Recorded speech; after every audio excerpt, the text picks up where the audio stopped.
Woman in Mr. Monteverde's Dream, Chapter 19. Alas 4 na ng hapon nang lumabas si Cathy sa opisina ni Dylan at daladala niya ang 2 credit cards na binigay sa kanya. Dumiretso siya sa master's bedroom at inilagay iyon sa kanyang bag. Napaiwan si Dylan sa kanyang opisina dahil may kailangan patong tapusin at pirmahan ng mga papeles. Napagpasyahan niyang bumaba at tulungan si Manang Rosa para hindi siya maboard. Nasa hagdan pa lang siya pababa ng first floor nang maamoy niya ang nilutong turo na saging ni Manang Rosa para sa merienda. Agad siyang nakaramdam ng pagkatakam, kaya binilisan niya ang paglalakad papunta sa kusina. Iha, magmerienda ka na. Hindi ka pa kumakain mula pagdating mo. Ani ni Manang Rosa nang makita siyang papalapit. Ang sarap naman yan, Manang. Bigla tuloy ako nagutom. Wika niya sabay upo at kumain ng turon. Binigyan naman siya ni Manang Rosa ng juice. Niligpit niya ang plato at baso na kanyang ginamit para dalhin sa lababo nang mahagip ng kanyang mata ang isang papel na kilalang kilala niya ang penmanship. Kinuha niya yon at hindi nga siya nagkamali dahil sulat iyon ni Trixie. Cathy's favorite, chicken adobo recipe. Mahinang basa niya sa nakasulat. Iha, akin na baka mawala. Pinapaluto yan ni Dylan para sa hapunan mamaya. Kailangan ko yung sundin ang nakasulat yan isa-isa. Uwi ka ng matanda. Po? Pinapaluto? Ulit niya sa sinabi nito. Oo, Iha. Paborito mo daw yan eh. Sagot ni Manang Rosa. Tumango na lang siya bilang tugon sabay presinta na siya na ang maghuhugas ng kanyang pinagkainan. Pagkatapos niyang maghugas, lumabas siya ng kusina at nakita niya si Bibian na nagdidilig ng halaman kaya pinuntahan niya to. Napakaganda ng garden sa bahay ni Dylan. Namumukadkad ang mga bulaklak at sariwa ang hangin. Tulungan na kita? Wika niya nang makalapit kay Bibian. Huwag na po ma'am, ako na lang po. Nahihiyang tugon naman ito sa kanya. Ano ka ba? Huwag mo na akong tawaging ma'am. Cathy na lang, halos magkaedad lang naman tayo eh. Nakangiting wika niya dito. Ma'am, yan po kasi yung utos sa amin ni Sir Dylan eh. Magalang na sagot sa kanya ni Bibian. Hayaan mo na yun. Basta Cathy na lang ang itawag mo sa akin. Wika niya sabay kuha ng hose. Pag nandiyan si Sir, Ma'am Cathy ang itatawag ko sa'yo. Pag wala, Cathy na lang. Mahirap na baka magalit si Sir eh. First day ko pa naman dito. Sagot ni Bibian at agad naman siyang pumayag at nag-high five pa silang dalawa. Masaya siyang nakipagkwentuhan kay Bibian. Napag-alaman niyang si Bibian ay pamangkin pala ni Manang Rosa. Tumandang dalagi si Manang Rosa at high school pa lang si Dylan nang magsimula itong manilbihan sa magulang ni Dylan. Nakagaanan na raw ito ng loob ni Dylan, kaya nang magkasariling bahay na to, kinuha niya si Manang Rosa para gawing katiwala ng kaniyang pamamahay. Pangalawa, nanay na to kung ituring ni Dylan. Kakatapos lang ni Kating maligo at nakatayo siya malapit sa bintana na nagsusuklay ng buhok at hindi mapakali. Nasa loob ng bathroom si Dylan at rinig niya sa labas ang lagaslas ng tubig na nanggagaling sa shower. Unang gabi niya sa bahay ni Dylan at gaya ng napagkasunduan, tabi silang matutulog. Alam niya sa sarili na hindi siya gagalawin ito. Ang pinoproblema niya ay dumating ang kanyang monthly period at nahihiya siyang magsabi. Buti na lang hindi niya nakalimutang ilagay sa maleta ang kanyang sanitary pads. Takti, bakit kasi ngayon ka pa dumating? Ang puti pa naman ng bedsheet niya, sa isip niya. Narinig niya ang pagbukas ng pinto at lumabas si Dylan na naka-half naked at tumuloy na to sa walk-in closet para magbihis. What happened to you, baby? Bakit parang namumutla ka? Kunot noong tanong ni Dylan nang makalabas ng walk-in closet nito at nakasuot na ng puting t-shirt at checkered na pajama. Nauuhaw kasi ako eh. Pwede bang bumaba muna ako? Iinom lang ako ng tubig? Pagsisinungaling niya. Tumango naman si Dylan sa kanya kaya agad siyang kumaripas ng takbo pababa ng hagdan. Hindi siya uminom ng tubig. Sa halip, pumunta siya sa pool area at umupo sa upuan na naroon. Dito na lang kaya ako matulog. Hindi naman dito malamok. Mahinang sambit niya. Ilang minuto na siyang nakaupo doon pero wala siyang balak bumalik sa master's bedroom ni Dylan. Humiga siya ng patihaya doon at niyakap ang sarili. Nakangiti siya ng matamis habang nakatitig sa maliwanag at maraming bituin sa kalangitan. What are you doing? Ay pusang gala. Bulalas niya sa sobrang gulat at pumutuloy yun sa tanong ni Dylan. Bumangon siya at umupo ng maayos. Sorry. Hinging paumanhin niya at yumuko. Pumasok ka na sa loob, Angela. Inaantok na ako. Utos ni Dylan sabay talikod at pumasok sa loob ng bahay. Hindi na siya sumagot at tiningnan niya lang si Dylan habang papasok ng bahay. Alam niyang sa tono ng boses ni Dylan na iinis na to sa kanya. Nanatili pa rin siyang nakaupo doon at nakakaramdam na rin siya ng antok. Sunod-sunod na ang kanyang paghikab. Bahala na. Sasabihin ko na. Baka mamaya maging vampira na naman yun at sipsipin na naman ang leeg ko sa isip niya. Tumayo siya at padabog na naglakad ng nakayuko. Umakyat na siya ng hagdan at narating na niya ang second floor.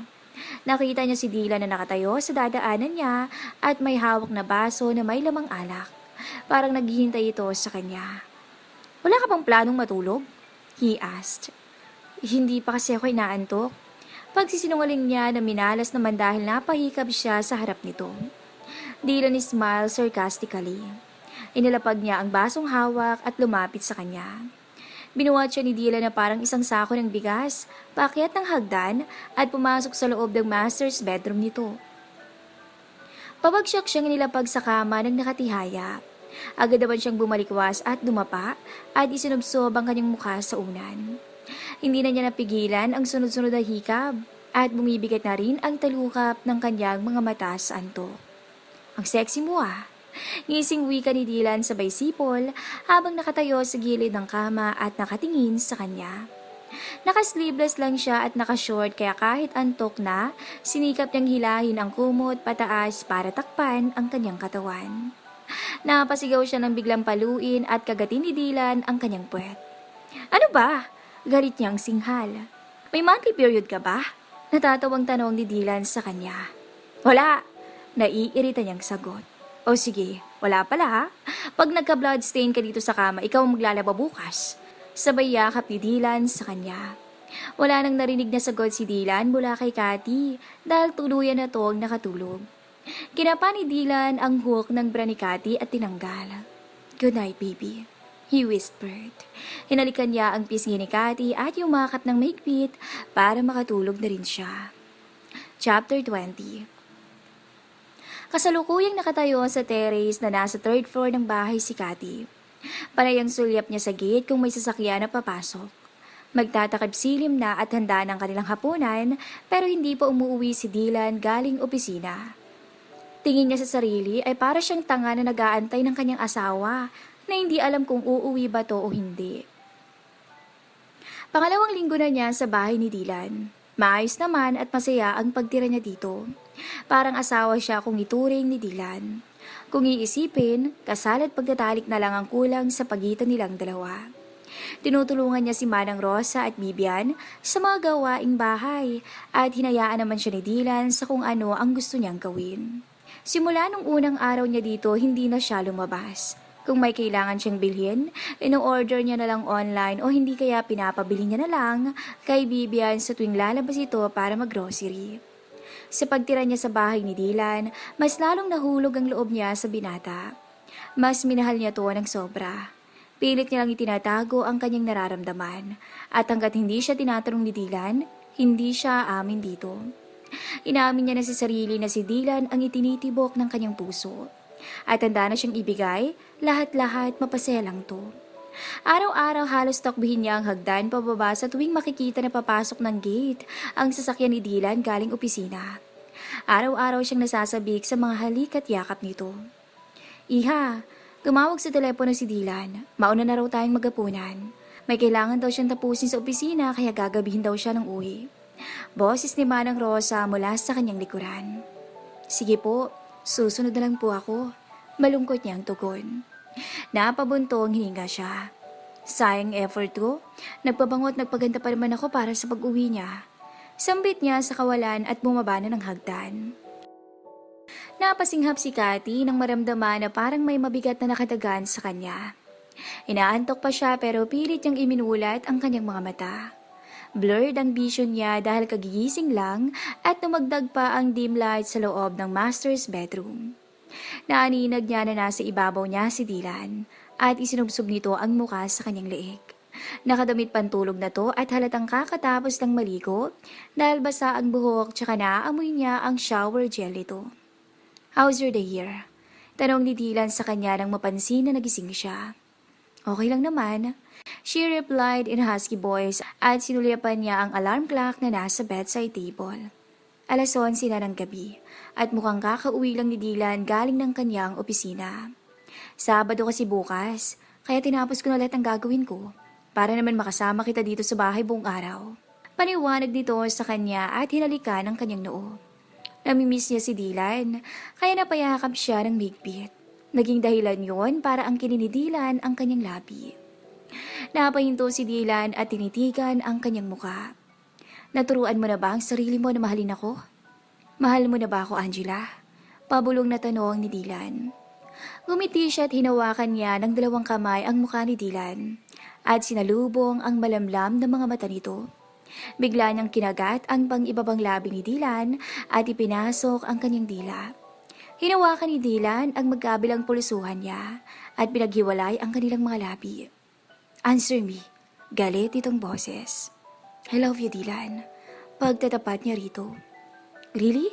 Say it again, please," utos niya. "I said I love you. Sa Isla Monteverde pa lang, minahal na kita," she replied. Dylan smiled at her. Napapigit siya nang biglang ang kininidilan ang kanyang malabi.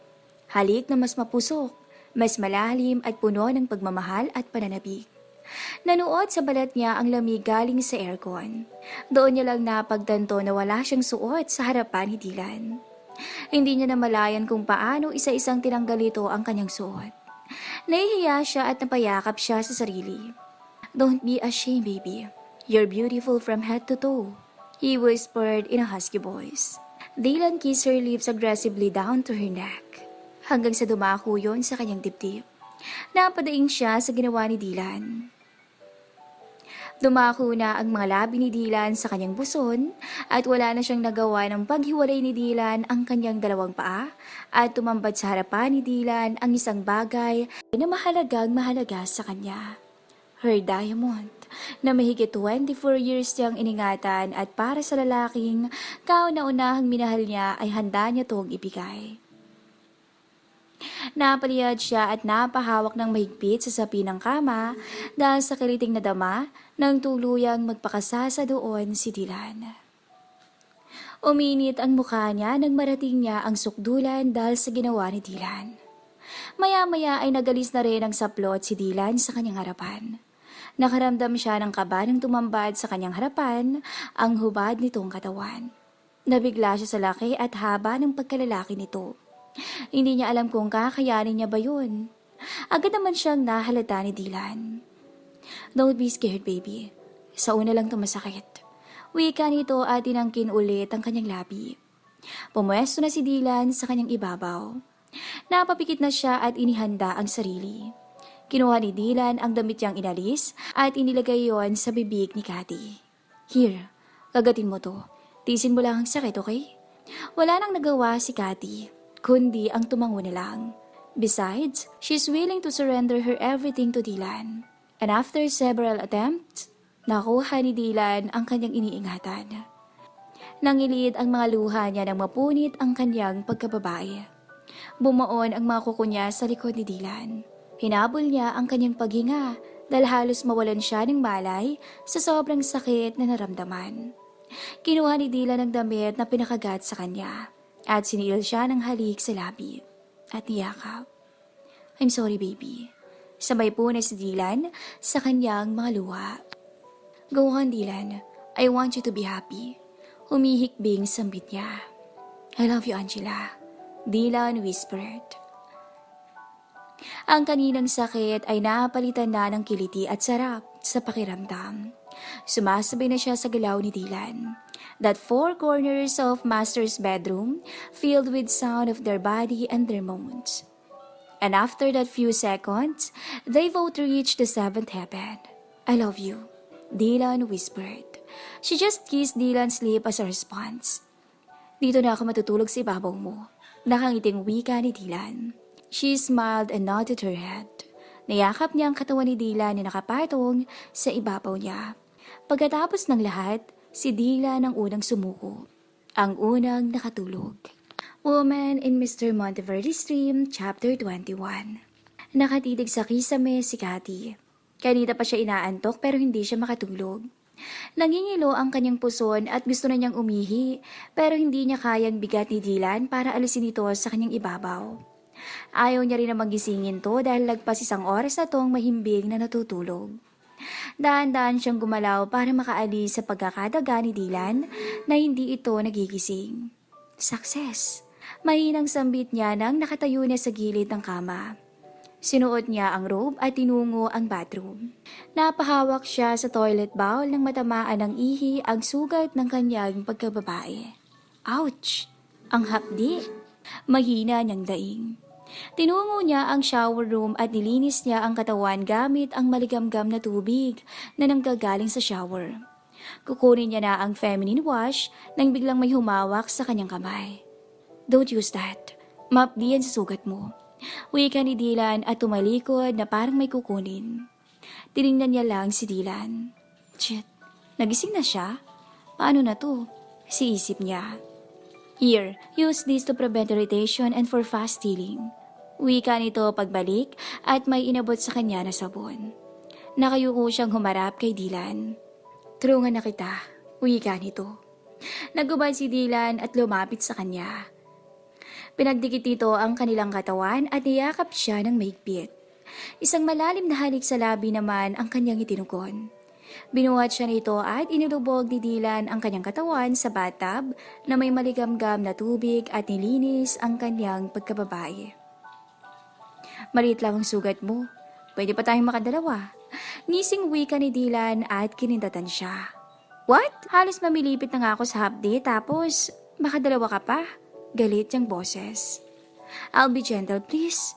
I want to make love with you. Bulong nito at pinisil ang kanyang ilong. Tumigil ka, napagbigyan na nga kita kanina eh. Singhal niya dito. Warm up pa lang yun eh. Pangungulit ni Dylan na parang bata na humihingi ng candy. Napahinga na lang ng malalim si Cathy. Inaon siya nito at pinunasan ang kanyang katawan habang nakatayo. Inangkin na ni Dylan ang kanyang mga labi. At sa pagdikit ng kanilang katawan, ramdam niya ang matigas na alaga nitong dumikit sa kanyang puson. Kinagat ni Dylan ang kanyang pangibabang labi para hindi maghiwalay ang kanilang katawan habang naglalakad. Napahiga na sila sa kama. Bumaba ang mga labi nito sa kanyang pusod, papunta sa kanyang puson. Hanggang sa dumako ang mga labi nito sa kanyang hita at isinubsob ni Dylan ang mukha niya doon. Napakapit siya ng maigpit sa buhok ni Dylan dahil sa sarap na pinapalasap nito sa kanya. Malapit na niyang marating ang ikapitong langit nang tumigil si Dylan sa ginagawa nito at tumingin sa kanya. Bitin? Tanong nito at ngumisi sa kanya. Gago ka? Sigaw niya sabay bato ng unan. Ngumiti si Dylan at kinagat nito ang kanyang balikat. Napasigaw siya. Muli ay kumubabaw sa kanya si Dylan at sa ikalawang pagkakataon ay pinayagan niya ito na maangkin siya. Let's enjoy every moment we share, Angela, especially when our bodies become one, he said in husky voice. Bumibigat na ang kanyang mata sa sobrang antok at pagod. Huwag mo akong tulugan, please, wika ni Dylan. Antok na ako eh. Tugon niya sabay pikit ng mata. No! Open your eyes, he commanded in anger tone. She just replied the moon. Ayaw mong gumising ha? Higil na boses dito. Ano ba? Singhal niya ng padapain at paluin siya sa puwet ni Dylan. Hindi ko na kayang antok ko eh. Mahina niyang boses. Okay, I'll give you 1 hour to sleep. Pilyong wika ni Dylan. Pervert ka talaga? Sabay kurot sa braso ni Dylan. Maawa ka naman sa akin. Magang-magana to. Pabirong dagdag niya. Natawa na lang si Dylan sa sinabi niya. I love you, Dylan. She whispered. I love you too. Sleep tight, mi Angela. He replied. Napangiti si Dylan sa sobrang saya. Hindi niya akalain na ang babaeng sa panaginip niya lang dati nakikita at naaangkin, ngayon ay abot kamay na niya. Marami na siyang babaeng naikama, pero ito lang ang kaisa-isang babaeng dumaan sa kamay niya na hindi siya gumamit ng proteksyon at babaeng nagpadama sa kanya ng labis na ligaya. Matagal na siyang nakapagdesisyon ang babae sa kanyang panaginip ay ang babaeng iyaharap niya sa altar at magiging ina ng kanyang mga anak. At ang babaeng yun ay ang babaeng nakapatong sa kanya at mahimbing nang natutulog. You're my everything, Angela. Pabulong niyang sambit at hinagod niya ang buhok ni Cathy. Inayos niya ang pagkakahiga nito at hinalikan sa noo. Thank you for everything, Angela. Bulong niya pa rito at dinampian ng halik ang mga labi ni Cathy. Chapter 22. Good morning, baby. Boses ni Dylan mula sa kanyang likuran. Good morning. Malambing niyang tugon. Lumapit siya at hinalikan niya sa pisngi si Dylan. Niyakap naman siya nito ng mahigpit.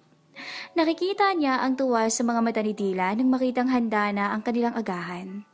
Sinisikap niyang gumising ng maaga para tulungan si Manang Rosa sa paghahanda ng almusal dahil hindi sanay si Dylan pumasok sa opisina nang hindi kumakain ng breakfast. Hinagod ni Dylan ang kanyang tiyan. Wala pa bang laman to? Tanong nito. Sira? Isang linggo pa lang naman ang nakalipas simula nang mag-make love tayo eh. Sagot niya. Excited lang ako eh. Nakangiting sagot ni Dylan. By the way, nakapagdesisyon ka na ba? Kailan tayo magpapakasal? Para naman mapaghandaan na natin. Hindi pa tapos ang 90 days natin, no? Sagot ni Cathy, sabay talikod. Baby, seryoso ako. Forget about the deal. May nangyari na sa atin at ayaw kong buntis ka na bago kita pakasalan. Naiinis na wika ni Dylan at sinusundan siya. Hindi niya pinansin si Dylan. Ayaw niyang humaba pa ang usapan. Simula nang may nangyari sa pagitan nilang dalawa, halos araw-araw na siyang kinukulit ni Dylan tungkol sa kanilang pagpapakasal. Mahal niya si Dylan, pero para sa kanya hindi nila kailangang magmadali. Tinungo niya ang oven at kinuha sa loob ang kanyang bagong bake na muffins. Tinuruan siya ni Dylan kung paano mag-bake ng cake at simula nang matuto, naging libangan na niya to. Araw-araw siyang nagre-research sa internet ng bagong recipe ng cake at sinusubukan itong i-bake. Pero dahil mahabang oras ang ginugugol niya at maraming ingredients na kailangan sa paggawa ng cake, nagkaroon siya ng interest about cupcakes and muffins. I tried to bake cheddar cheese muffins. Nakita ko lang to sa internet. Mukhang perfect naman ang pag-bake ko. Nakangiting wika niya. Hiniiba mo lang ang usapan eh. Uwi ka ni Dylan sabay kuha ng isang muffins at tinikman. Tiningnan niya si Dylan kung ano ang magiging reaksyon nito. Masarap ba? Kinakabahang tanong niya. Wow! Perfect! Mas magaling ka na sa akin mag-bake ha? Sagot ni Dylan. Masarap ba? Ulit niyang tanong. Masarap! Masiglang sagot ni Dylan. Napahiyaw siya at napayakap ng magbit kay Dylan sa sobrang tuwa. Pero mas masarap pa rin ang fresh muffin mo. Dugtong nito. Ang baboy mo, singal niya dito sabay tulak para maghiwalay ang kanilang katawan. Totoo naman he teased. She replied rolling eyes. Hinila siya ni Dylan at niyakap. Since ayaw mo pa ng engagement ring, ito na lang ibibigay ko sa'yo. Malambing na wika ni Dylan. May inabot si Dylan sa kanya na maliit na box at nang buksan niya to, ay bumungad sa kanya ang isang white gold necklace at may pendant na initials na KA. Natulala siya dahil alam niyang mamahalin to. Puno ng white diamonds ang dalawang pendant. Did you like it? Nakangiting tanong nito. Hindi siya makapagsalita. Tumango lang siya bilang tugon. Isinuot sa kanya ni Dylan ng kwintas at napapikit siya ng dilaan nito ang kanyang leeg papunta sa kanyang earlobe. Check your closet, may nilagay ako doon. Pinagpahinga na kita kagabi kaya mamay humanda ka. Bulong nito. Namula ang kanyang pisngi sa sinabi nito. Akmang halikan siya nito sa labi pero iniwas niya ang kanyang mukha nang makitang papalapit si Manang Rosa. Damn! Mainang mura nito at tiningnan siya ng matalim. Iho, mag-almusal na tayo para makapasok ka na sa opisina mo. Aya ni Manang Rosa. Sige Manang, magalang nitong tugon. Malungkot na napaupo sa sofa si Cathy. Nakikita niyang papalabas na ng gate ang sasakyan ni Dylan. Papasok na naman to ng kanyang opisina at may bahagi ng puso niya na nakadama ng pangungulila kapag wala ito sa kanyang tabi. Pero kapag kasama niya naman to, ay halos isumpa niya. 1 linggo na ang nakalipas nang una silang nagtalik at hindi na siya tinitigilan nito. Halos wala siyang pahinga, kahit tanghaling tapat, wala itong pakailam basta makaramdam ng kailan. Napailing na lang siya nang maalala ang pinaggagawa sa kanya ni Dylan. Natigilan siya nang pumasok sa isip niya ang bili nito at patakbong tinungo ang master's bedroom. Ano kaya to? Tanong niya sa sarili nang makita ang isang itim na paper bag pagbukas niya ng kanyang closet. Kinuha niya yon at umupo sa kama. Dahan-dahan niya itong binuksan at tumambad sa kanya ang maraming pares ng underwears at lingeries. Ito yung nakita niyang pinopurchase ni Dylan habang nakaupo at nagkakape sa deck ng yate. Napangiti siya. Don't worry Dylan, susurpresahin kita mamaya, sa isip niya. Damn! Mahinang mura ni Dylan at pinilik ang kanyang ulo. 5:00 na ng hapon at nasa loob siya ng kanyang opisina. Masakit ang ulo niya at nakaramdam siya ng antok. Maayos naman ang pakiramdam niya kanina at nagsimula lang to nang ininom niya ang binigay na juice ni Marisa. First time itong ginawa ng kanyang sekretarya na ipinagtimpla siya nito ng juice ay 3:00 pa ng hapon. Pero dahil na rin sa matagal niya na tong empleyado at isa ito sa pinagkakatiwalaan niya ay hindi na siya nag-atubiling inumin yun. Hindi siya makapaniwala na aantukin siya sa ganitong oras dahil hindi naman siya puyat. Natulog sila ng maaga ni Cathy dahil nagmamakaawa na tong huwag niya munang gamitin. Tapos niya nang pirmahan ang mga papeles at gusto na niyang umuwi. Pero nang pinakiramdaman niya ang kanyang sarili ay hindi na talaga niya kayang mag-drive pa uwi. Tinungo niya ang kanyang secret room sa loob ng kanyang opisina at nagdesisyong umidlip sandali. Naramdaman niya na may unti-unting tumatanggal ang kanyang damit, kaya kahit mabigat ang kanyang mga mata, pinilit niyang dumilat. Angela? Mahina niyang sambit at inangkin niya ang labi nito. Shh! Sabay lagay ng hintuturo nito sa kanyang labi at patuloy ito sa ginagawa. Pinaliguan siya ng halik nito kaya lalong nawala siya sa kanyang katinuan. Naramdaman niya ang pagpasok ng kanyang pagkalalaki sa loob nito. Nanatili lang siyang nakatihaya at parang lantang gulay na walang lakas. Pinaubayan niya lahat sa babae, kahit kumunot ang noo niya dahil naninibago. Expert na itong gumalaw sa kanyang ibabaw, samantalang hindi pa niya itinuro ang ganitong posisyon kay Cathy. Hindi na lang niya to pinansin dahil sinabihan niya si Cathy na manood ng mga videos minsan para matuto. Naramdaman niya na malapit na siyang labasan kaya inutusan niya itong bilisan, na agad namang sinunod ng babae. Pagkatapos noon ay inangkin niya ang labi ng kaniig at niyakap to. I love you, Angela. Uwi ka nito sa paos na boses at ipinikit ang mga mata para makatulog. Napabalik ko si Dila ng bangon at tiningnan niya ang kanyang relo sa braso. 9:00 na ng gabi at nakaramdam na siya ng gutom. Kinapa niyang babae. Nakatalikod to sa kanya at nakakumot. Kinuha niya ang remote control para buksan ang ilaw. Angelique? Anong ginagawa mo dito? Galit na boses niyang tanong at kinuyom niya ang kanyang kamuo sa sobrang galit sa sarili. Surprise, honey! Namiss mo ba ako ng sobra? Uwi ka nito sa malanding boses. Get out of this room, Angelique! He gritted his teeth in anger. Okay, mag-out of the country ako for a week. Pagbalik ko mag-usap tayo. Uwi ka nito habang palabas nagsilit. Naiwang mag-isa si Dylan at pumasok sa isip niya si Cathy. Nakaramdam siya ng takot na baka hindi kayanin ni Cathy at lumayo ito sa kanya kapag nalaman nito ang nangyari sa kanilang dalawa ni Angelique. Nasuntok niya ang pader sa sobrang galit. I'm sorry, Angela. Kailangan kong itago to sa'yo. Mahina niyang sambit. Habang nagdadrive pa uwi, labis ang nararamdaman niyang awa para sa babaeng mahal niya. Pinangakuan niya to na hinding-hindi niya to sasaktan. Alam niya sa sarili na siya ang unang lalaking minahal ni Cathy at sa kanya inalay ang pagkabirhen nito. I'm really sorry, Cathy. Napaka-inosente mo para masaktan kita. Paulit-ulit niyang sambit. Woman in Mr. Monteverde's Dream, Chapter 23. Kasalukuyang nasa living room si Cathy kasama si Vivian at nanonood sila ng movie. Wala siya ni isang naiintindihan sa kanilang pinapanood dahil panay lang ang sulyap niya sa orasan at Kate. Nasapo niya ang kanyang dibdib dahil sa kaba at pagkabalisa. Iha, dumating na si Dylan, ani ni Manang Rosa. Ay, salamat naman. Kanina pa kasi ako kinakabahan eh. Tugon niya at sinalubong si Dylan. Hi, tipid niyang bati pero nilagpasan lang siya nito. Napakagatlapi siya. Hindi siya pinansin ni Dylan, ni hindi man lang siya nito tiningnan. Nakayuko lang to at mabilis ang mahakbang paakyat ng hagdanan. Naiiwan siyang nakatayo sa entrance door ng bahay at naninibago sa kinikilos ng lalaki. Malakas ang kutob niyang may hindi magandang nangyari. Anong nangyari kay Dylan, Iha? Tanong ni Manang Rosa. Ewan ko nga, Manang. Baka pagod lang. Sige na po, ako nang bahala sa kanya. Magalang na tugon niya. O siya, kumpleto na tayo dito sa loob ng bahay. Matutulog na kami ni Bibian. Ani ni Manang Rosa.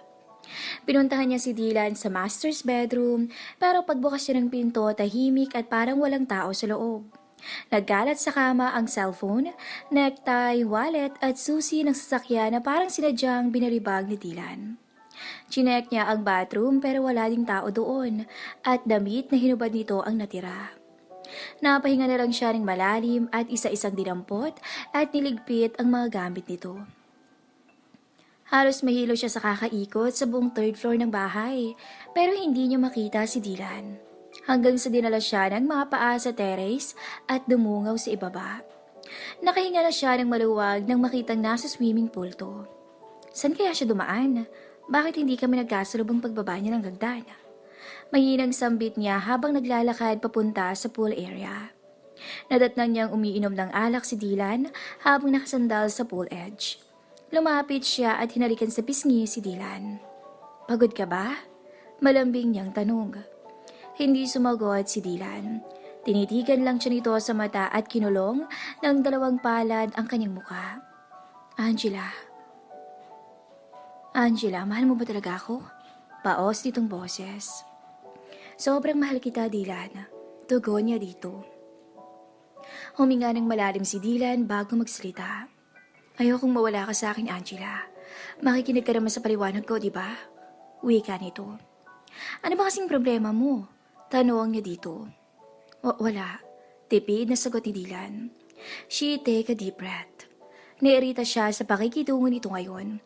Samantalang kaninang umaga lang, masaya sila bago pumasok si Dylan sa opisina. Inagaw niya ang iniinom na alak ni Dylan at inisang tunggalang ang laman ng baso. Inilapag niya ang baso at hinubad ang kanyang damit. Hindi mo ba ramdam ang pagmamahal ko sa'yo? Bakit? Dahil ba hindi ako magaling sa kama? Then gagawin ko dito sa swimming pool. Wika nito at tinangkin ang mga labi ni Dylan. Stop it, Angela. Galit na boses ni Dylan. No. Matigas niyang sagot at walang pakundangan niyang sinupo ang pagkalalaki ni Dylan. I said stop it. Sabay tulak sa kanya ni Dylan kaya napunta siya sa parte ng swimming pool na 6 feet na ang lalim. Nasaktan siya sa ginawa ni Dylan. Tumutulo ang luha niyang umahon. Hindi niya maintindihan kung bakit ganito ang pakikitungo nito sa kanya. Wala siyang matandaan na ginawang kasalanan. Tinilikuran niya si Dylan at pumasok na sa loob ng bahay. Umiiyak siya habang nakatapat sa shower. Nangatog ang kanyang tuhod at napasalampak sa tiles habang nanlalabo ang paningin dahil sa tubig at luha. Hanggang sa makaramdam siya ng mga brasong pumulupos sa kanyang bewang at tinulungan siyang tumayo. I'm sorry. Gulong-gulo lang talagang isip ko. Bulong nito. Kung may problema ka, nandito naman ako eh. Handa akong makinig sa lahat ng sasabihin mo. Kahit pa masasaktan ka? Seryosong tanong ni Dylan. Bakit? Sasaktan mo ba ako? Nangako ka, di ba? Ako lang naman ang mahal mo, di ba? Napahagulgol at sunod-sunod niyang tanong. You're the only one I love, Angela. Sana tandaan mo yan. Kahit ano pang pagsubok na darating sa ating dalawa, you listen to my explanation. Huwag na huwag mo yung kakalimutan. Tugon nito. She nodded and started licking Dylan's neck. She's drunk and she's getting wild. What are you doing? Tanong ni Dylan sa kanya. I just copied what I watch. She smirked. You're getting wild, Dylan said in a husky voice. Take me to the 7th heaven, please. I'm begging you. she replied. As you wish, baby. Ngising wika sa kanya ni Dylan.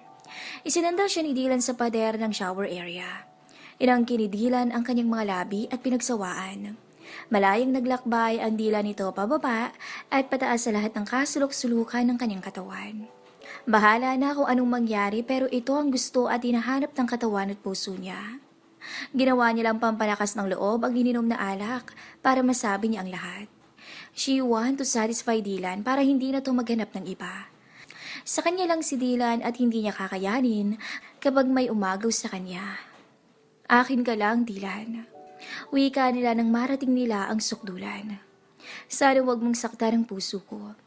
Manamlam ang mga mata nito ang nagsalita sabay talikod at tumapat sa naglalagaslas na tubig ng shower. Natikom ni Dylan ang bibig. Bumalik sa isip niya ang nangyari sa kanilang dalawa ni Angelique. Naihilamos niya ang dalawang palad sa mukha. Hindi sila pwedeng magkita sa isip niya. Tapos nang maligo si Cathy at lumabas na ng bathroom. Naligo na rin siya at paglabas niya, nagsusuklay na si Cathy ng buhok. Nginitian niya to. Gusto mo bang dito na lang ako palagi? Malambing niyang tanong dito. Oo naman. Masayang sagot ni Cathy. Then, hindi na muna ako papasok ng opisina ko sa kumpanya. Dito na lang muna ako sa opisina ko sa bahay. Gusto lang kitang bantayan at makasama. Sure ka? She asked excitedly. Anong pinaplano mo ha? Bawal kang pumasok sa opisina ko from 8 a.m. to 11 a.m. and 1 p.m. to 4 p.m. Mahirap na at baka hindi ako makapag-focus. Nakangising sambit niya. Inirapan siya ni Cathy. Pakasal na tayo, baby. Pag-iiba ni Dila ng usapan. Ayun na naman tayo eh. Let's sleep na. Makasan pa ito mapunta. Patalikod itong sambit at pinagsak ng padapa ang katawan. Chapter 24. Matamis ang mga ngiti sa labi ni Cathy habang hawak-hawak ang piping bag na may lamang buttercream na gagamiting pangsulat sa bagong bake na cake. May mahalaga siyang sasabihin kay Dylan at balak niya itong sabihin kung kailan nakaupo na silang lahat sa tapat ng mesa bago kumain para marinig din ang mga kasama nila sa bahay. Handa na ang kanilang tanghalian. Pero hindi niya pa magawang sulatan ng surprise message ang cake dahil baka makita ni Vivian. Nasa loob pa ng kanyang opisina si Dylan. Kaalis lang ng kanyang sekretarya na naghatid ng kanyang pipirmahang papeles. Matagal nang hindi pumupunta sa kanyang kumpanya si Dylan. Ang dapat sana isang linggo lang na pag-opisina niya dito sa bahay, naging mahigit 1 buwan. Pakinamdam niya binabantayan siya nito pero ni minsan hindi niya nagawang punahin. Ma'am, Cathy pala, puntahan ko na ba si Sir Dylan para sabihin na bumaba na para kumain? Tanong sa kanya ni Vivian. Mamaya na pagdating ni Mang Berto, naghatid lang yun ng sekretarya ni Dylan. Sagot niya kay Vivian na agad naman itong tumango. Iniwan niya si Vivian at pumasok siya sa guest room ng bahay ni Dylan. Napangiti siya ng masulyapan ng sarili sa body mirror at itinaas niya ang kanyang suot na maluwag na t-shirt. Hinagod niya ang kanyang tiyan at kinakausap. How are you there, baby? Excited na akong sabihin sa daddy mo. Matutuwa yun. Nakangiti niyang sambit. Kinuha niya ang maliit na box na nasa drawer na noong nakaraang araw pa niya ito tinatago. She's 1 month pregnant at siya pa lang ang nakakaalam nun. In-order niya online ang pregnancy test niyang ginamit at hindi naman makita kung ano ang laman ng dineliver na parcel. Muntik na siyang mabuo kahapon dahil niyaya siya ni Dylan para puntahan ang ospital kung saan naka-duty si Leia at sabihin na ang totoo. Para na rin makapag-set sila ng appointment para ipa-check up siya kung bakit hindi pa siya nabubuntis. Aboteng ang ngiti niya nang lumabas ng guest room at sinadya niyang dumaan sa main entrance door ng bahay para tingnan kung nakapark na ang sasakyan na ginamit ni Mang Berto. Pero wala pa dun. Tatalikod na sana siya para tumungo sa kusina nang biglang may sumulpot na babaeng maganda at matangkad sa kanyang harapan. Where's Dylan? Tanong nito sa mataray na boses. Nakita niyang nagulat ang babae nang makita siya pero agad tumaas ang isang kilay nito at parang galit ang mga matang nakatingin sa kanya. So hinanap ka talaga niya at pinalit niya sa akin. Malandi ka? Sigaw nito at bigla na lang hinaklit ang kanyang buhok nang napakalakas kaya napaupo siya sa sahig. Tama na, nasasaktan ako. Wika niya dito pero patuloy pa rin siyang sinasabunutan ng babae.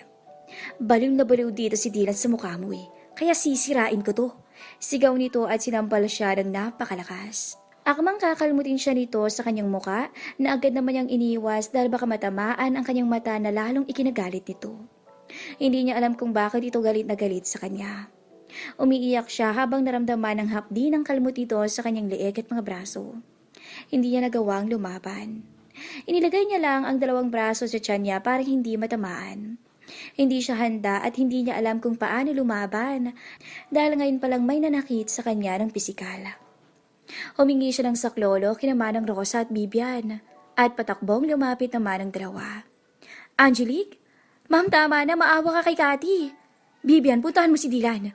Narinig niyang sunod-sunod na sigaw ni Manang Rosa. Nakita niyang tumakbo ng mabilis si Bibian paakyat. Alam niyang walang alam si Dylan sa nangyayari sa baba dahil soundproof ang labas at loob ng buong opisina nito maliban lang kung nakamonitor ito sa CCTV.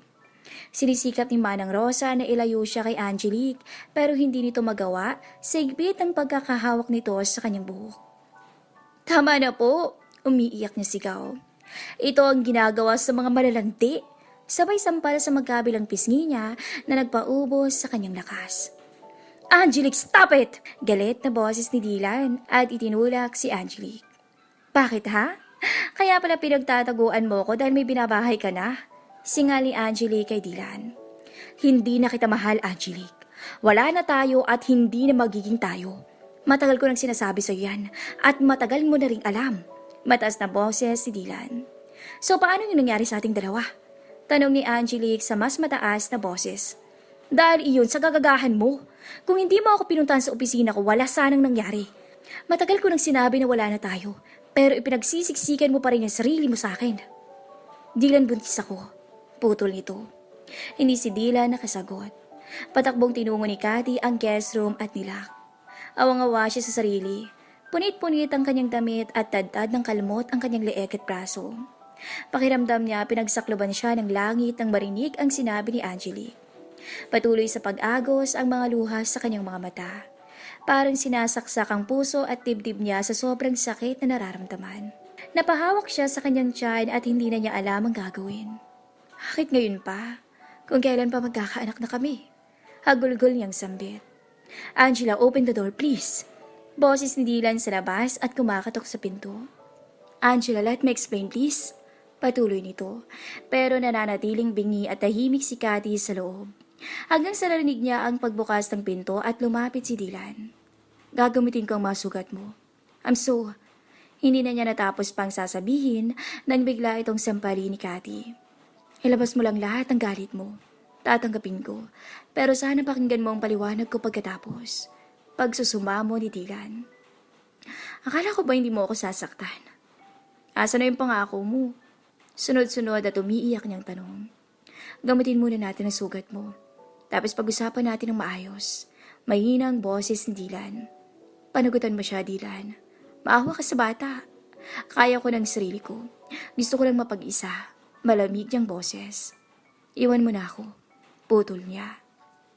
Please, pakinggan mo naman ang paliwanag ko. Pag-usapan natin to. Pagmamakaawa ni Dylan. Iwan mo na ako. Ulit niya. Naiwan siyang mag-isa at napahawak sa tiyan. Mas taling bumuhos ang luha niya. Anak, tulungan mo ko. Ikaw na lang nanditira kong lakas para kayanin to. Napakasakit ang pinagdadaanan ni Mommy sa ngayon. Kumapit ka lang dyan ha. Huwag kang bibitaw. Pabulong na sambit niya. Chapter 25. Nagising si Cathy sa matinding hapdi na nararamdaman. Hapon na at nakatulugan niya ang pag-iyak. Nakita niya si Dylan na nakaupo sa kanyang tabi at ginagamot nito ang kanyang mga sugat. Nagbabadya na naman ang luha sa kanyang mga mata. Nabaling niya ang tingin sa maliliit na box na nasa ibabaw ng vanity dresser at hindi niya napigilan ang paglandas ng mga luha niya sa kanyang pisngi. Hindi siya makapaniwala sa nangyari. Ang masayang tanghalian sana kanina ay naging isang napakasakit na bangungot ng kanyang buhay. Hindi na niya alam kung paano sasabihin kay Dylan ang tungkol sa pagdadalang tao niya. Alam niya sa sarili na siya ang pipiliin ni Dylan, pero hindi din kakayanin ng kanyang konsensya na lumaking walang ama ang pinagbubuntis ni Angelique. Lumaki din siyang walang nakagisnang ama sa kanyang tabi at alam niya kung gaano ito kasakit. Pero paano naman ang sanggol sa sinapupunan niya? Handa ba siyang iparanas sa anak niya ang sakit ng pangungulila sa ama? Sa isiping to lalong lumakas ang mga hikbi niya. Gulong-gulo na ang kanyang isip. Para sa kanya niloko siya ni Dylan pero sa kabila ng lahat, wala siyang mahagilap na galit para dito. Mas nangingibabaw ang pagmamahal niya. Tahan na please. Nangihina ka na eh. Hindi ka pa kumakain. Pangalo sa kanya ni Dylan. Bakit nangyari sa atin to? Tanong niya kay Dylan. Bumuntong hininga si Dylan bago nagsalita. Makikinig ka naman sa paliwanag ko, di ba? Tanong nito. Ipaliwanag mo sa akin lahat. Handa akong makinig kahit masasaktan ako ng sobra. Pinaliwanag sa kanya ni Dylan ang lahat ng nangyari. Sinabi na rin sa kanya ang pinag-usapan nilang dalawa ni Angelique at kung ano ang naging desisyon nito. Isang pinal na desisyon na nagpawala ng lakas ng loob niya para sabihin pa kay Dylan ang tungkol sa kanyang pinagbubuntis. Bukas hindi mo na ako makakasama dito. Magsasama muna kami ni Angelique. Gagawin ko to para hindi ka na niya ulit saktan at para na rin sa magiging anak namin. Kapag may kailangan ka, tawagin mo lang ako. Nandyan din si Bibian at Manang Rosa para alagaan ka. Mahinang sambit ni Dylan. Pakiramdam niya sa bawat salitang lumalabas sa bibig ni Dylan para itong kutsilyo na sumasaksak sa kanyang dibdib. Nakaramdam siya ng labis na takot na hindi niya ito makasama sa mga susunod na araw. Hindi niya alam kung kakayanin pa niya. Kung matatanggap ba niya na yung lalaki na kauna-una ang minahal niya at nagpasaya sa kanya ay pag-aari na ng iba. Higit sa lahat, paano na lang silang mag-ina? Kanino siya hihingi ng tulong? Niyakap siya ng mahigpit ni Dylan. Hayaan mo na lang ako umalis. Salitang nasabi niya kahit ang totoo, hindi niya alam kung paano at saan magsisimula. Huwag kang umalis, please. Dito ka lang. Huwag mong pababayaan ang sarili mo. Wala man ako dito sa bahay, ikaw pa rin ang laman ng puso't isip ko. I'm sorry, Angela. Hindi ko na panindigan ang pinangako ko. Malamlam na boses ni Dylan ay tumayo na para lumabas ng guest room. Dylan? Tawag niya na agad naman siyang nilingon nito. Please stay. Hayaan mo akong makasama ka kahit isang gabi lang bago ka umalis. Pagmamakaawa niya at pinagbigyan siya naman ito. Kasabay ng paglipat ni Bibian at Manang Rosa ng mga gamit niya sa guest room ay ang pagbabadi ni Mang Berto ng mga maleta ni Dylan. Patakbo niyang tinungo ang guest room habang nag-uunahang tumulo ang kanyang mga luha. Napasandal siya sa pintuan. Hindi niya kayang makita ang pag-alis ni Dylan. Makahabulin niya to at magmakaawa na wag nang umalis. Napahawak na lang siya sa kanyang tiyan at kinagatang pang-ibabang labi nang marinig ang tunog ng papalayo ang sasakyan. Mahal kita, Dylan. Mahal ka namin ng anak mo. Mahinang sambit niya sa kawalan. Hindi na malayan ni Cathy ang mabilis na paglipas ng mga araw. Naghilom na ang mga kalmot ni Angelique sa kanyang balat, pero ang sugat sa puso niya hanggang ngayon nagdurugo pa rin.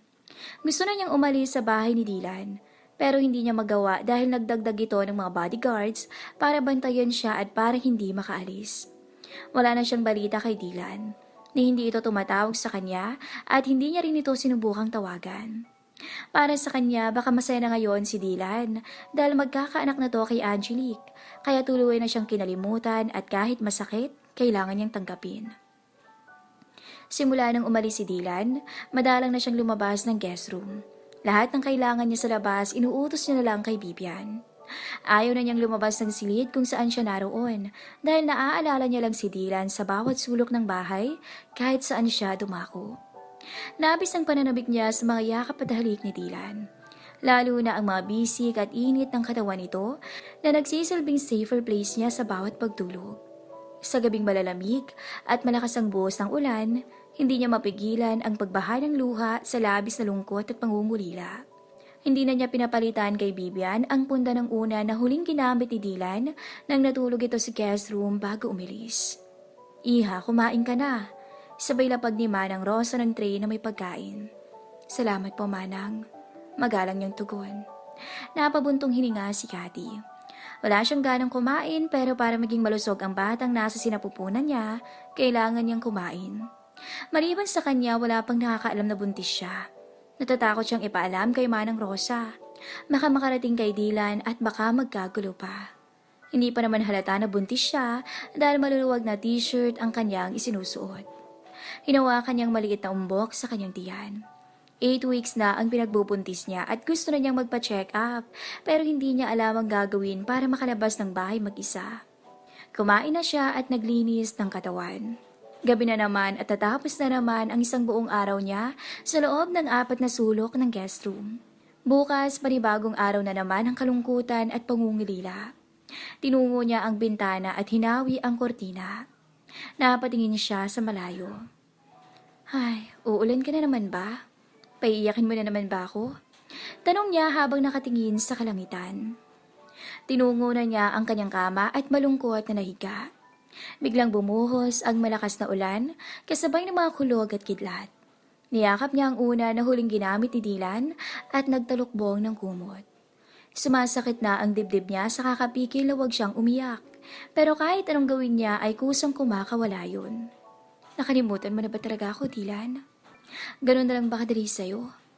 Alam kong imposible na pero umaasa pa rin ako na sana bisitahin mo man lang ako.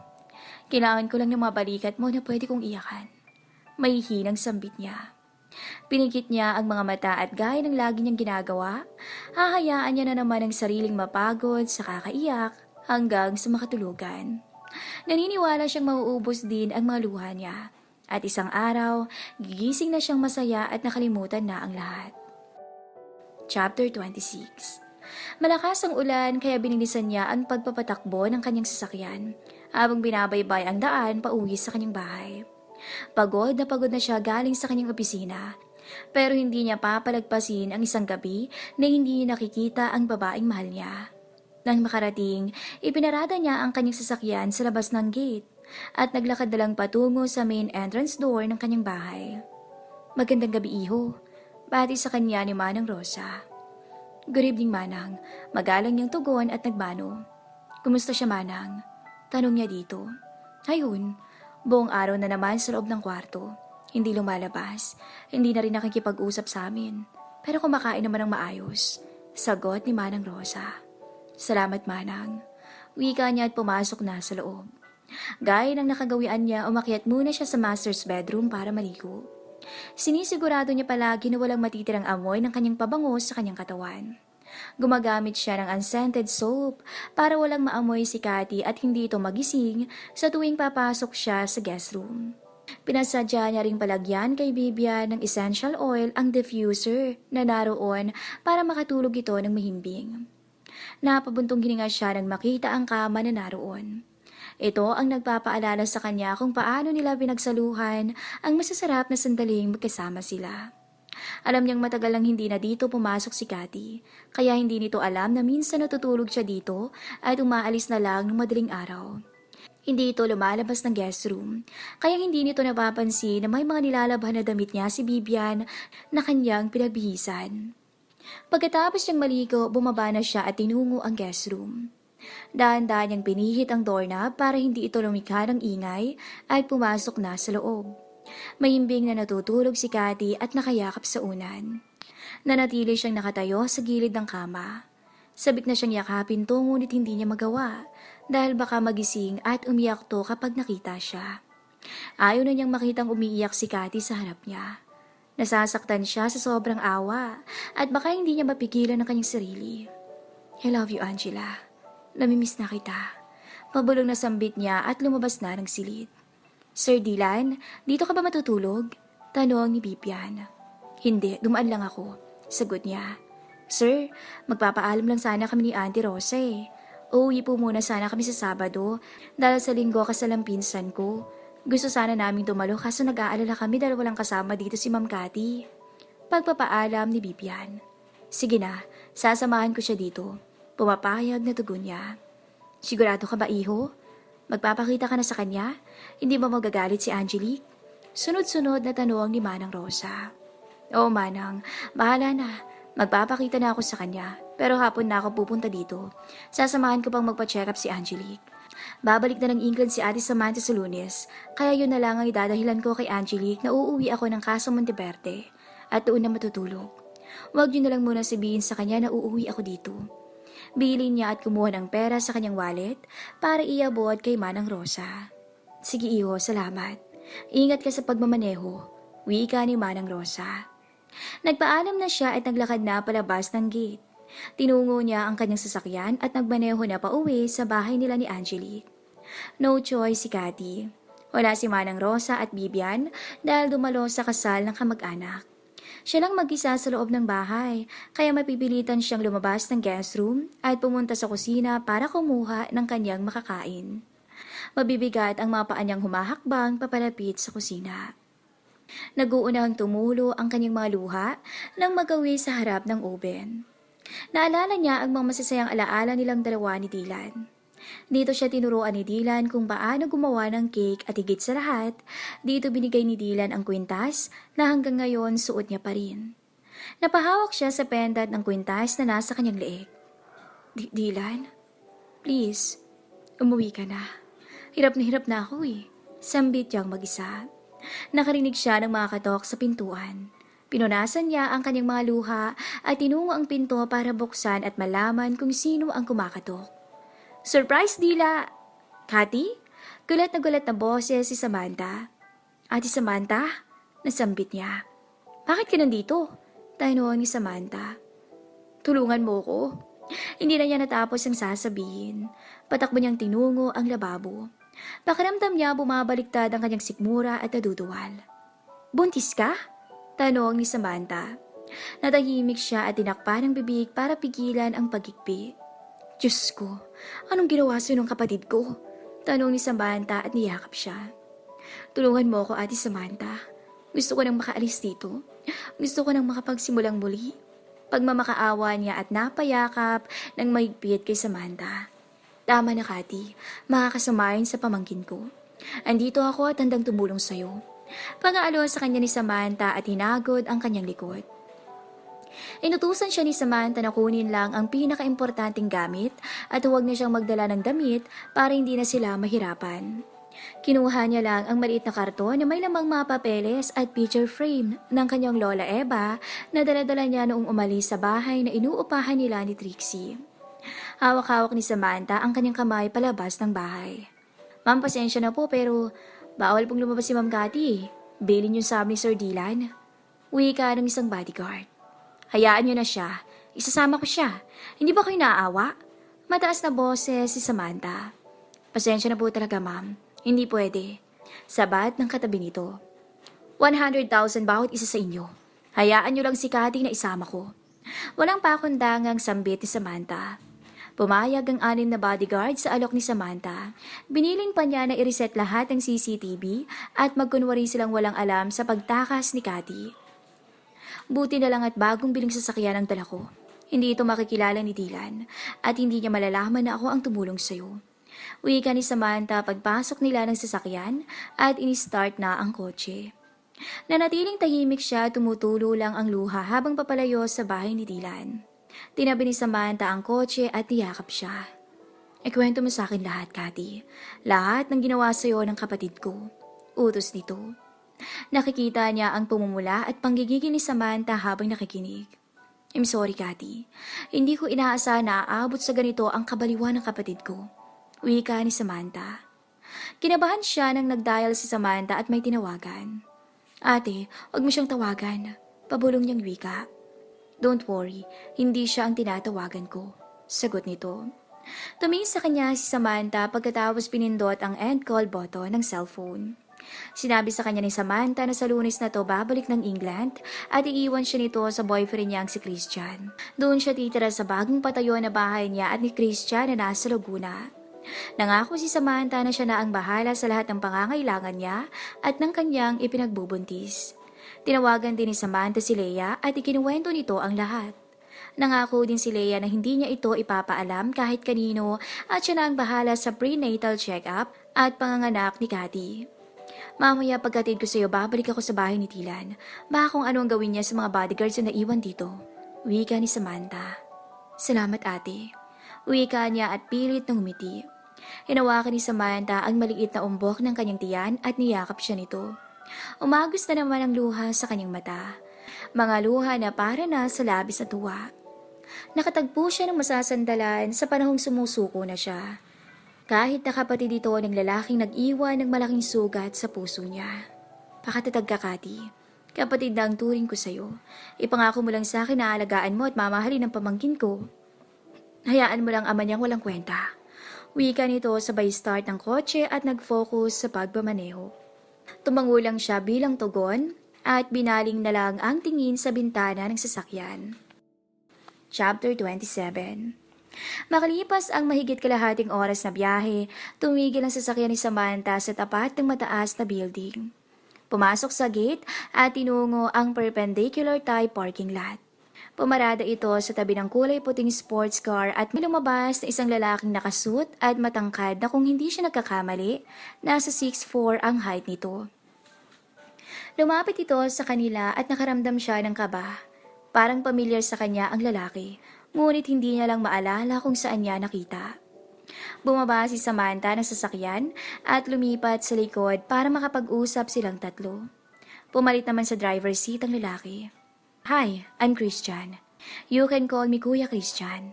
Matanda ako sa'yo ng ilang taon Pagpapakilala nito. Ako po si Cathy. Tipid siyang umiti at nakipagkamay. Did we meet before? Lakas loob niyang tanong dito. I don't remember, Cathy. Sagot nito sabay iling. Cathy, baka si Vince ang nakita mo. Sa Isla Monteverde ba? Kapatid ni Christian si Vince na isa sa best friend ni Dylan at Leah. Magkamukha sila pero matangkad lang si Christian. Si Samantha ang sumagot. Tumango na lang siya ng maalala. Si Christian na ang bahala sa'yo, Cathy. Babalik ako sa bahay ni Dylan, baka kasi pumatayo ng tao Tatambay lang muna ako sa labas habang wala siya. Paniguradong uuwi yun kapag nalaman niyang tumakas ka. Magkukunwari lang akong walang alam. Paalam ni Samantha at humalik sa kanyang pisngi. Babe, ingatan mo si Cathy ha, and always remember tayong 4 lang including Leah ang nakakaalam nito. Bili ni Samantha kay Christian. Noted, babe. Sagot naman ito at siniil ng halik si Samantha sa labi.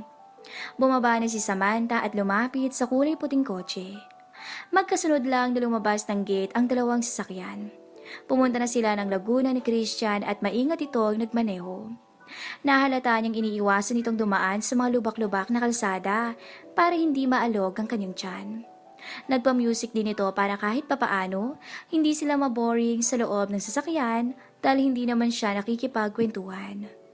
Kuya Christian, nahihiya niyang tawag. Natahimik siya nang sumagot to.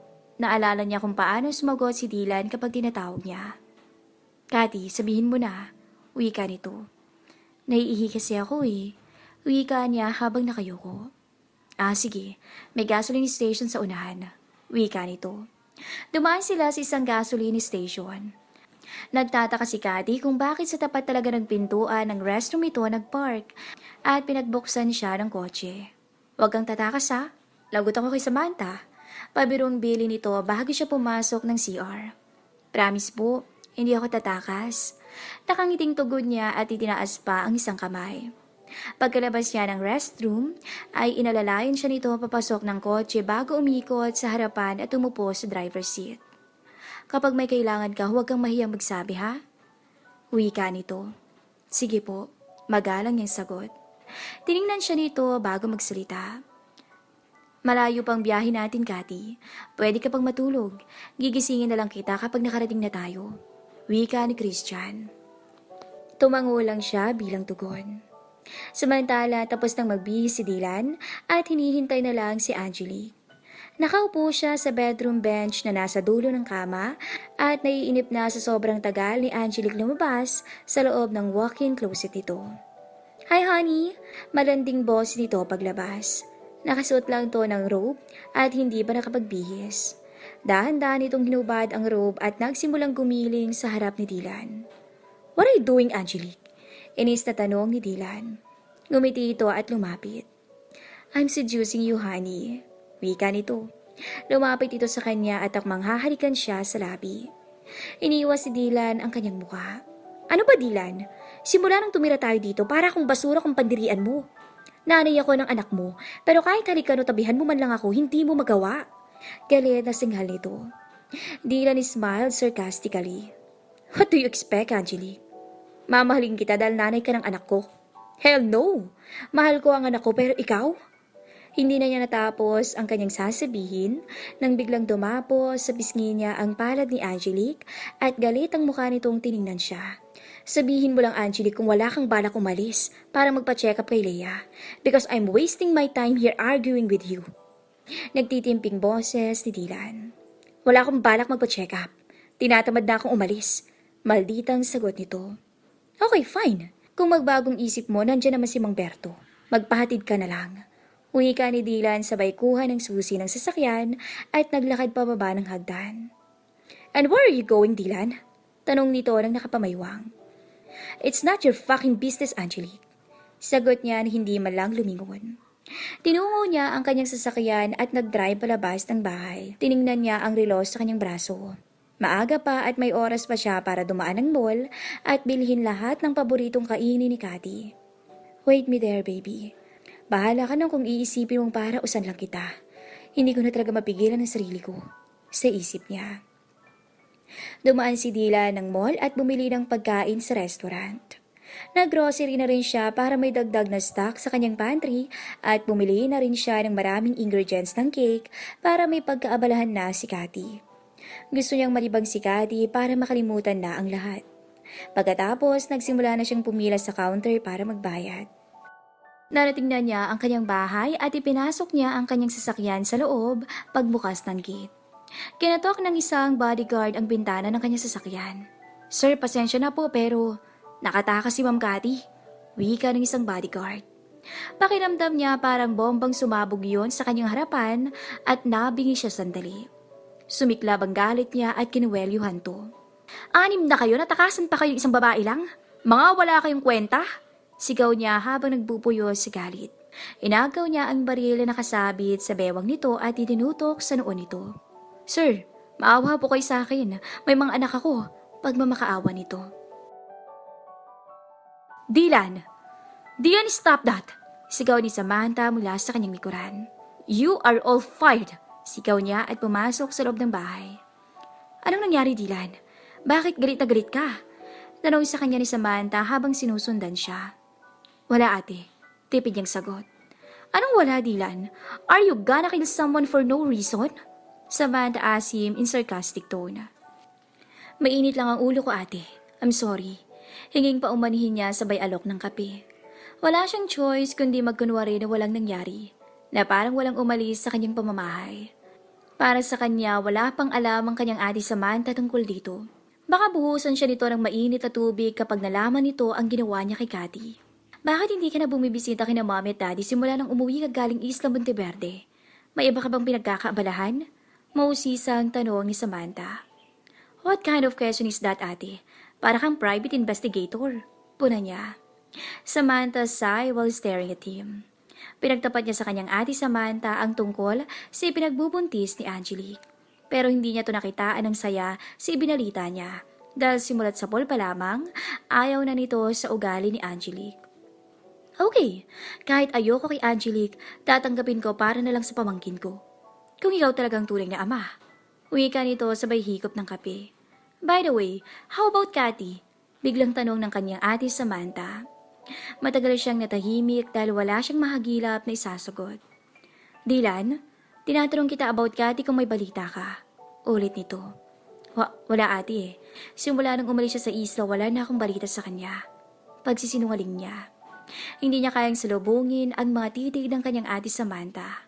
Kung pwede niya lang sanang sigawan to at palayasin, ginawa na niya. Kumakati na ang kanyang mga paa. Gusto na niyang lisanin ang kanyang bahay at simulang hanapin si Cathy dahil baka hindi pa ito nakakalayo. Kanina pa kumakabog ang dibdib niya sa pag-aalala na baka napahamak na to. Chapter 29. Lumabas ng silid si Cathy nang makarinig ng mga katok sa pintuan.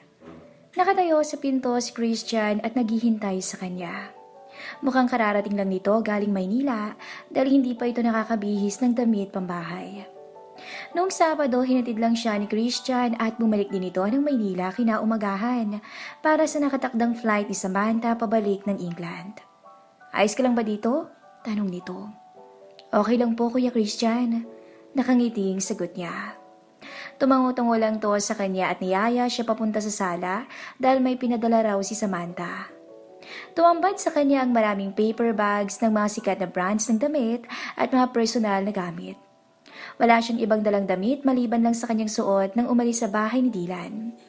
Binigyan lang siya ni Christian ng damit ni Samantha para makapagbihis. Binili yan ni Samantha kahapon at ipinadala niya sa akin para sa'yo daw yan. Wika ni Christian. Salamat kuya. Tugon niya. Kwento ni Christian, kaninang madaling araw umalis si Samantha. Hinatid nilang dalawa ni Dylan sa airport at private plane ng kanilang pamilya ang sinakyan nito papuntang England. Maiwan na muna kita, magbibihis lang ako. Paalam nito. Tinawag ni Christian ang isang katulong at inutusan na tulungan siya para mag-ayos ng kanyang mga gamit sa kanyang kwarto. Dinala naman nila yon sa loob ng kwarto ang ipinagamit sa kanyang Christian at isa-isa nilang inayos. Ilang saglit pa narinig niya ang boses ni Christian sa labas ng silid habang may kausap sa cellphone at naglalakad papalapit sa kanya. Cathy, gamitin mo muna itong laptop ko para maka-video call mo si Samantha. Sabay lapag ng laptop ni Christian sa kanyang kama. Maraming salamat kuya. Gusto ko talaga makausap si Ate Samantha para makapagpasalamat naman ako. Tugon niya. Baka naman mamaya si Dylan ang makita kong ka-video call mo dyan ha? Pabirong salita nito at natawa ng malakas. Kinalimutan ko na siya kuya. Mabilis sa sagot niya at nag-iwas ng tingin. Kakalimutan pa lang Cathy. Mahal mo pa si Dylan, hindi mo sa akin may tatago. Wika ni Christian. Mahal ko pa rin siya kuya, pero sa ngayon, pipilitin kong kalimutan siya at mag-focus na lang ako sa anak ko. Malungkot niyang tugon at itinuon ng pansin sa pag-aayos ng kanyang gamit. Natahimik si Christian at umupo sa kanyang tabi. Cathy, halos mabaliw na si Dylan sa kakaisip sa'yo. Malungkot na boses ni Christian. Napag-alaman ni Cathy na niyaya ni Dylan si Christian na uminom kagabi at hating gabi na silang dalawa natapos. Nagkwento ito kay Christian ang kanyang problema at nakiusap na huwag nang sasabihin pa kay Samantha. Natigilan siya habang nakikinig, lalo na nang malaman niyang umiiyak si Dylan at halos mabaliw na sa kakaisip kung saan ito magsisimulang maghanap sa kanya. Mahal ka rin ni Dylan, biglang sambit ni Christian. Ha? Tanging salitang nasambit niya. Mahal ka niya, Cathy.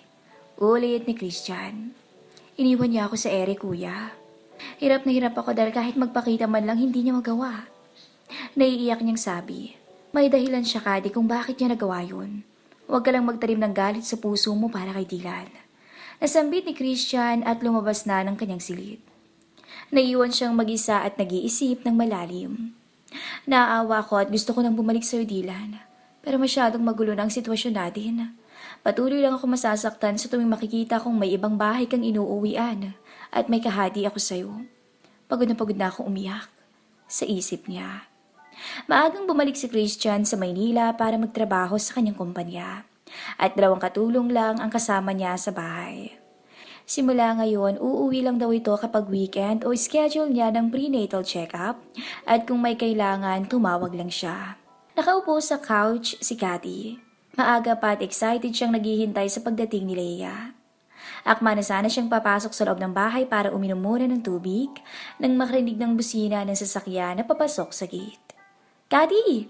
Tawag sa kanya ni Leia habang patakbong lumapit sa kanya. Yumakap to at umalik sa kanyang pisngi. Hi Leia! Sobrang nabis kita! Wika niya at gumanti ng yakap. Niyaya niya to sa sala para makapag-usap sila ng maayos. Anong ginawa sa'yo ni Monteverde? Panimulang tanong nito pagkaupo. Nagmahal lang ako. Nakayuko niyang sagot. Nagmahal ka nga. Gago naman ang minahal mo. Sambit ni Leia. But it's okay. Magkaka-baby ka na at ilang months na lang mommy ka na. Sana all hindi bulok ang matres. Wika ni Leia sabay hawak ng kanyang tiyan. Ikaw, kailan ka mabubuntis?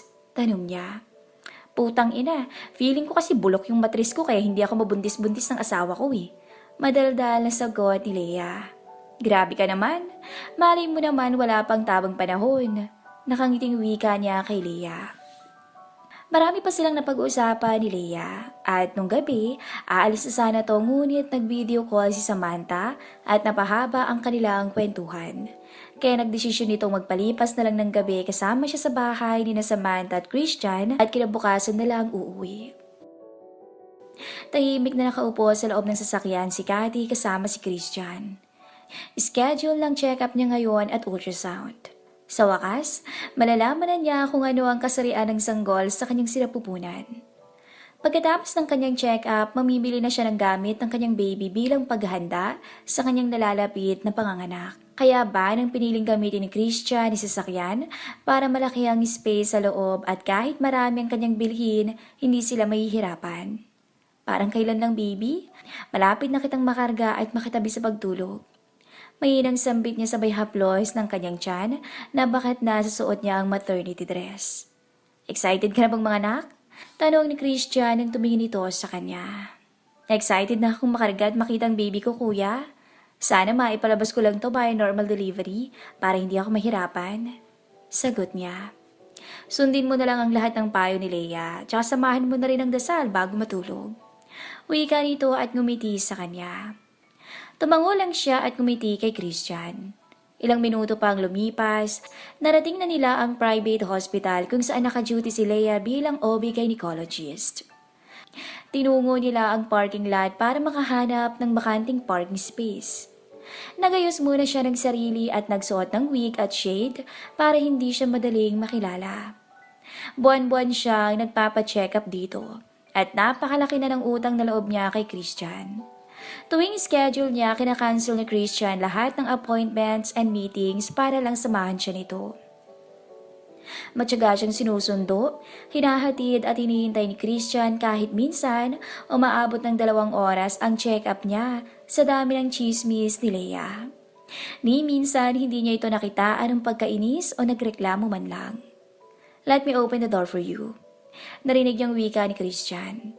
Binuksan ito ang pintuan at inalalayan siyang bumaba ng van. Thank you, kuya. Wika niya dito.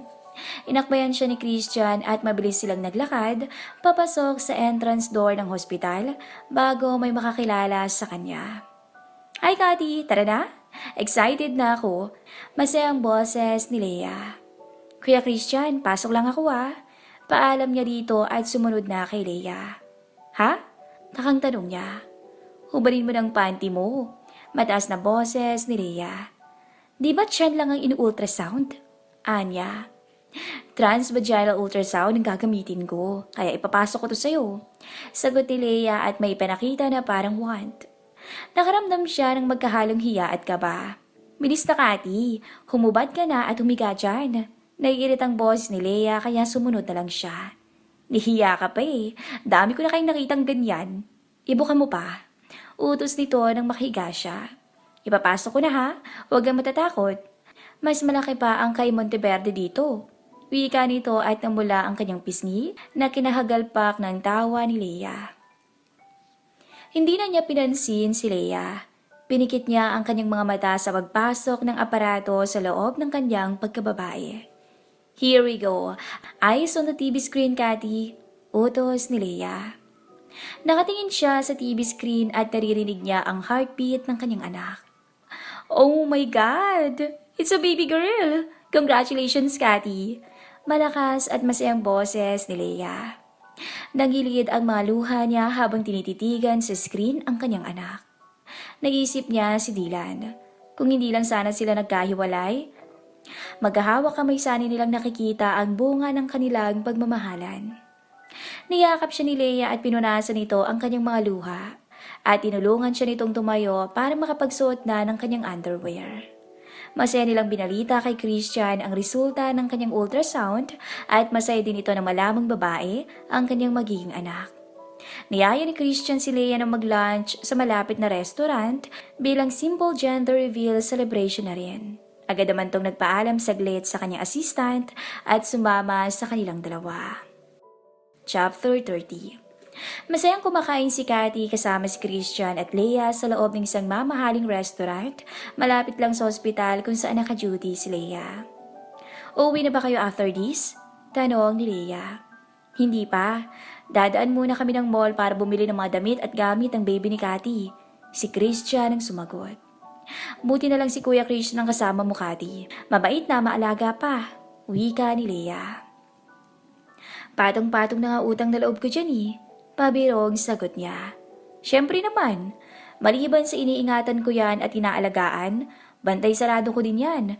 Baka kasi tumakas at bumalik sa bahay ni Dylan. Naku, lagot ako kay Samantha. Natatawang wika ni Christian. Kapag yan ginawa niya, susunduin ko siya dun sa bahay ni Monteverde at kukurudin ko talagang singit. Dogtong ni Leia.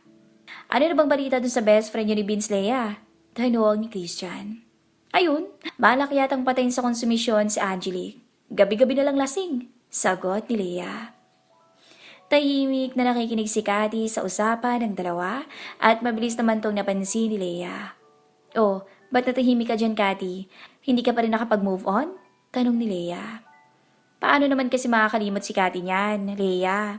Bawat pagkikita nyo, patungkol kay Dylan lagi ang topic ng chismis mo. Natatawang wika ni Christian.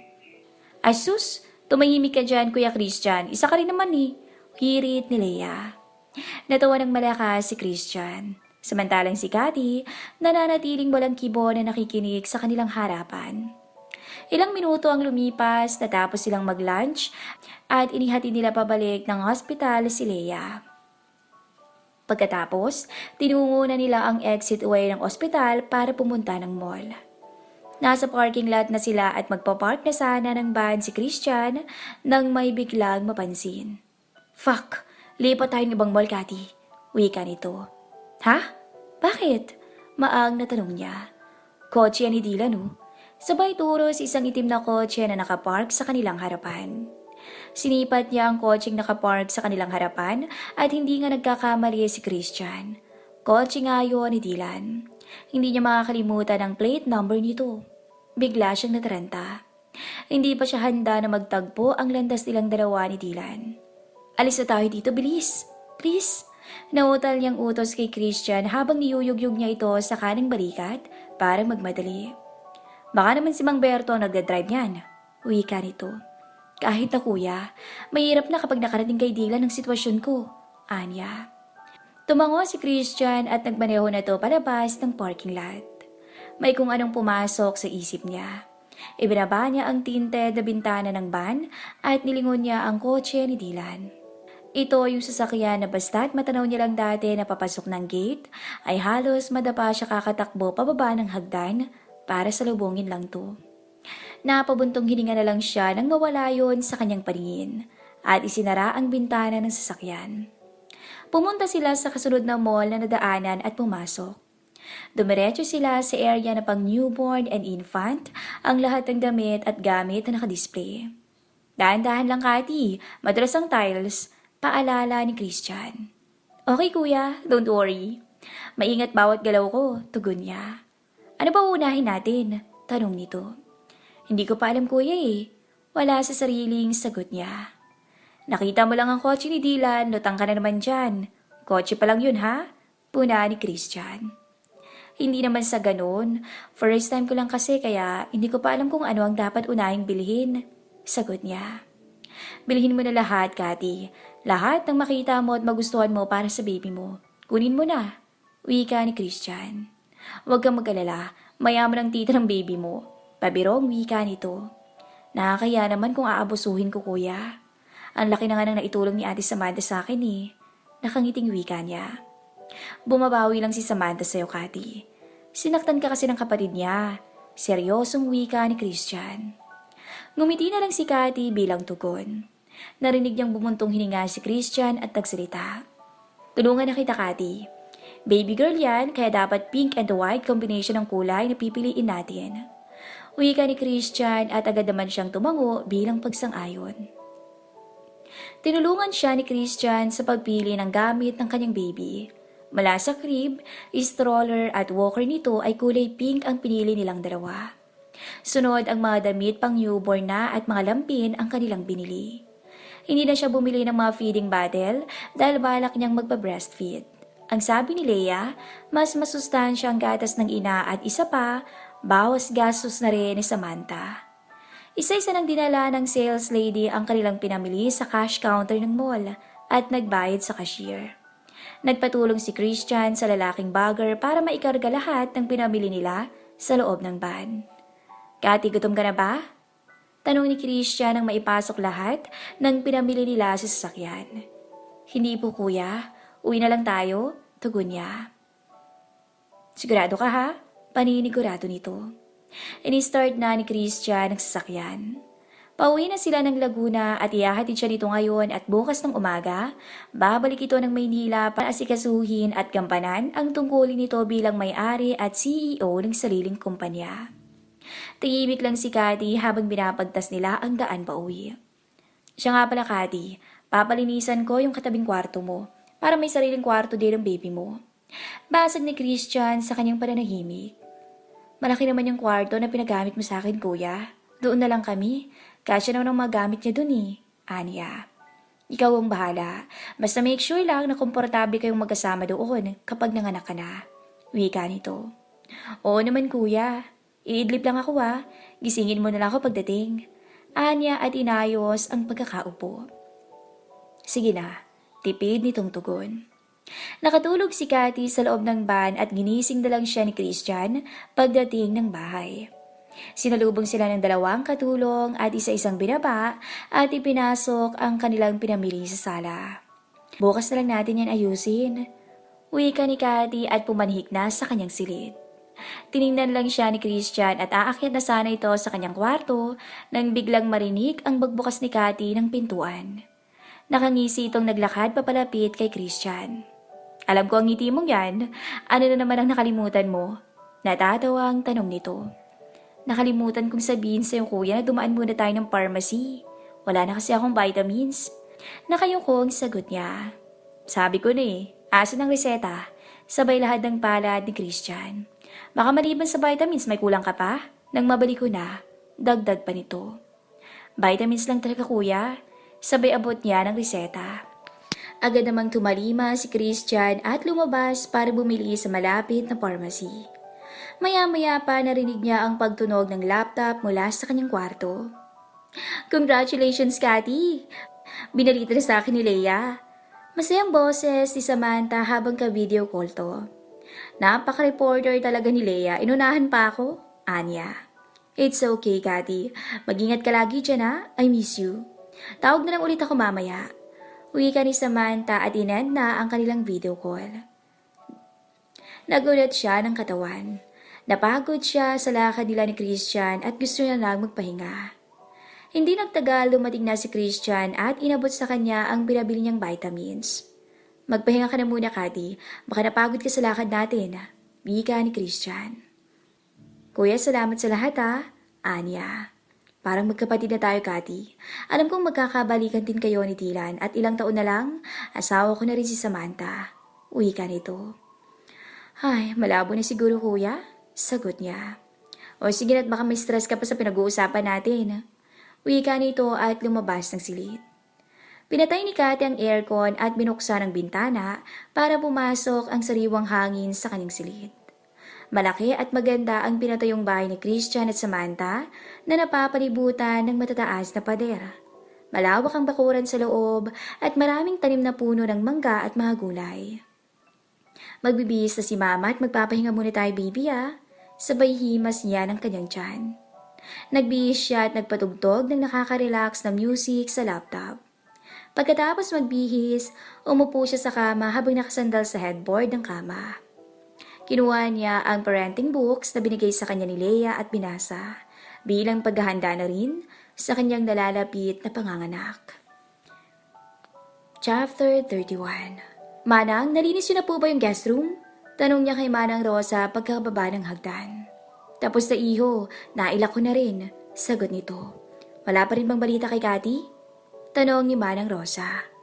Wala pa rin Manang pero hindi pa rin ako nawawala ng pag-asa na isang araw babalik siya dito. Malungkot niyang tugon. Ilang buwan na rin ang lumipas. Minsan sinisisi ko rin ang sarili ko Kung di lang namin iniwan ni Bibian si Cathy dito na mag-isa, baka hindi pa yun umalis. Ani ni Manang Rosa. Huwag niyo nagsisihin ang sarili niyo, Manang. Ako ang may kasalanan kung bakit siya umalis. Wika niya at niyakap to. Maya-maya pa nakarinig sila ng babaeng sumisigaw at nagwawala sa labas. Ano na namang gulo to, Angelique? Galit na boses niya. Hindi ito sumagot at umang sasampalin siya, kaya biglang hinuli niya ang pulsuhan nito at mahigpit na hinawakan. Halos mamilipit sa sakit si Angelique sa pagkakahawak niya. Ano pa, Dylan? Nasasaktan ako. Wika ni Angelique. Napabuntong hininga siya at binitawan to. What do you want, Angelique? Tanong niya. Wala kang kwenta. Singhal nito. Bakit? May pagkukulang ba ako? Hindi pa ba sapat ang perang binibigay ko sa buwan-buwan? Tanong niya. Ah, talaga? Wala kang pagkukulang? Mga anak na ako, nasan ka? Galit na saad nito. Hindi ka pa naman nanganganak ah. Ang lakas mo pa kang manggulo ngayon dito. Pilosopong wika ni Dylan. Mang Berto, iuwi mo na si Angelique. Utos nito. Tawagan mo na lang ako, Angelique, kapag manganganak ka na. Pupuntahan kita. Baling niya rito at tinalikuran to. Buisit ka, Dylan. Papatayin mo ako sa konsumisyon. Nanggagaliiting boses ni Angelique palabas ng bahay. Pagkaalis ni Angelique, pinasok niya ang guest room at naupo doon sa kama. Pinapalinisan niya ang buong silid pero hindi niya pinapagalaw ang mga damit at gamit ni Cathy kahit ang una na ginamit nito hindi niya pinapapalitan ng pillowcase pati ang kumot. Kinuha niya ang kanyang cellphone at tinignan sa gallery ang mga pictures ni Cathy na siya pa ang may kuha. Mga pictures ni Cathy habang natutulog mag-isa sa guest room at pa rin niyang binibisita gabi-gabi. Nasaan ka na ba, Cathy? Magparamdam ka naman kahit sa panaginip ko man lang. Namamiss na kita, Cathy. Sobra. Bumalik ka na, please. Sambit niya sa kawalan at niyakap ang unan. Nasa loob ng Private Labor Delivery and Recovery Room o LDR room si Cathy at binabantayan ni Leia. Nakasuot na siya ng delivery gown. Hawak niya ang dextrose stand at naglalakad muna siya paikot sa kabuuan ng silid para maibsan ang nararamdamang sakit. 5 oras na siyang nagle-labor at pakiramdam niya, lalong sumasakit yon sa bawat pagtigas ng kanyang tiyan. 1 linggo bago ang kanyang expected date ng panganak, ay tumira siya sa bahay ni Leia dahil malapit lang ito sa ospital. Para hindi na rin sila mahirapang bumiyahe ni Christian mula Laguna papuntang Maynila. Aray! Napapaigik siya sa tuwing kumikirot to. Baby, please, huwag mong pahirapan si Mommy. Sabay himas sa kanyang tiyan. I-internal examination na kita, Cathy, para malaman ko kung ilang cm ka na. Wika ni Leia at nagsuot ng surgical gloves. Tinungo niya ang delivery bed at humiga. Malapit na, Cathy. Wika ni Leia. Relax lang ha? Dagdag pa nito. Makalipas ang ilang oras, pakiramdam niya parang may mahuhulog na sa kanyang puson. Kaya nanatili na siyang nakahiga sa delivery bed at malabutil na ng mais ang kanyang pawis. Nag-internal examination ulit si Leia. Push, Cathy! Utos ni Leia. Umugot siya ng hangin at buong lakas na umiri. Isa pa, Cathy. Nakikita ko ng ulo. Wika ni Leia na agad naman niyang sinunod. Napasigaw siya ng mapunit ang kanyang pagkababae sa paglabas ng kanyang anak mula sa kanyang sinapupunan. Mamaya-maya pa ay narinig niya ang iyak nito at ipinatong ni Leia sa kanyang dibdib. Nangilid ang mga luha niya sa tuwa ng mayakap ang kanyang anak. Huwag kang gumalaw, Cathy. Tatahiin ko pang hiwa mo. Saad ni Leia. Tumango lang siya kay Leia at ibinalik ang tingin sa anak. Nasa recovery bed na siya at nagpapahinga. Ilang sandali bumukas ang pinto at pumasok si Christian na may dalang soup para manumbalik ang kanyang lakas. Congratulations, Cathy. Nakaraos ka na. Wika ni Christian. Salamat, kuya. Nakangiti niyang tugon. Ilang sandali pa ay lumapit si Leia sa kanyang bed at itinabi ang kanyang anak. Nalinisan na to at nakadamit na ng pang-newborn at binalot ng lampin. Padidein mo na siya, Cathy. Wika ni Leia na agad naman niyang sinunod. Lalabas lang ako. Nahihiyang saad ni Christian at tinungo ang pintuan. Siya nga pala, Cathy, yung kwintas mo pala, tinanggal ko yun kanina. Sabay abot ng kwintas ni Leia. Salamat. Pakilagay na lang sa wallet ko. Anya. Inilagay naman yun ni Leia at umupo sa tabi niya. Tinitigan ito ng salitan siya at kanyang anak tsaka nagsalita. Ano bang papangalan mo sa kanya, Cathy? Tanong ni Leia. Alexandra. Sagot niya. Alexandra lang?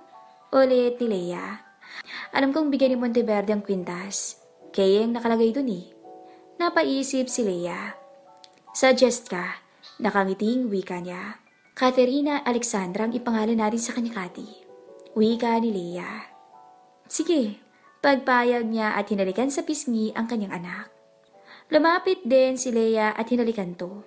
Grabeng kamandag ni Monteverde Natatawang wika nito. Ha, bakit? Maagyang tugon. Pepe lang sa'yo, Kati. Dila na dila ng muka. Walang nakuha sa'yo kapag mukhang pag-uusapan. Saad nito. Tinitigan niya ang kanyang anak at tama nga si Leia. Kamukhang kamukha to ni Dylan. Paano kita makakalimutan, Dylan? Kung sa tuwing tititigan ko ang anak natin, ikaw ang nakikita at naaalala ko. Sa isip niya. Nag-uunahang maglandas ang mga luha niya sa kanyang pisngi. Napansin niyo ni Leia at niyakap siya. Hindi ko mapigilan ang mga luha ko sa tuwing naaalala ko siya. Agulgol niya. Balak mo bang ipalam sa kanya? Malumanay na tanong ni Leia habang hinahagod ang likod niya. Sa ngayon kaya ko pa. Pero paano kung lumaki na ang anak ko at hanapin niya sa akin ang ama niya? Ang hirap ng sitwasyon. Kung hindi lang sana ako natatakot na sasaktan ni Angelique ang anak ko, manlilimos na kami ng pagmamahal kay Dylan. Anya. Be strong, Kati. Matagal pa yun.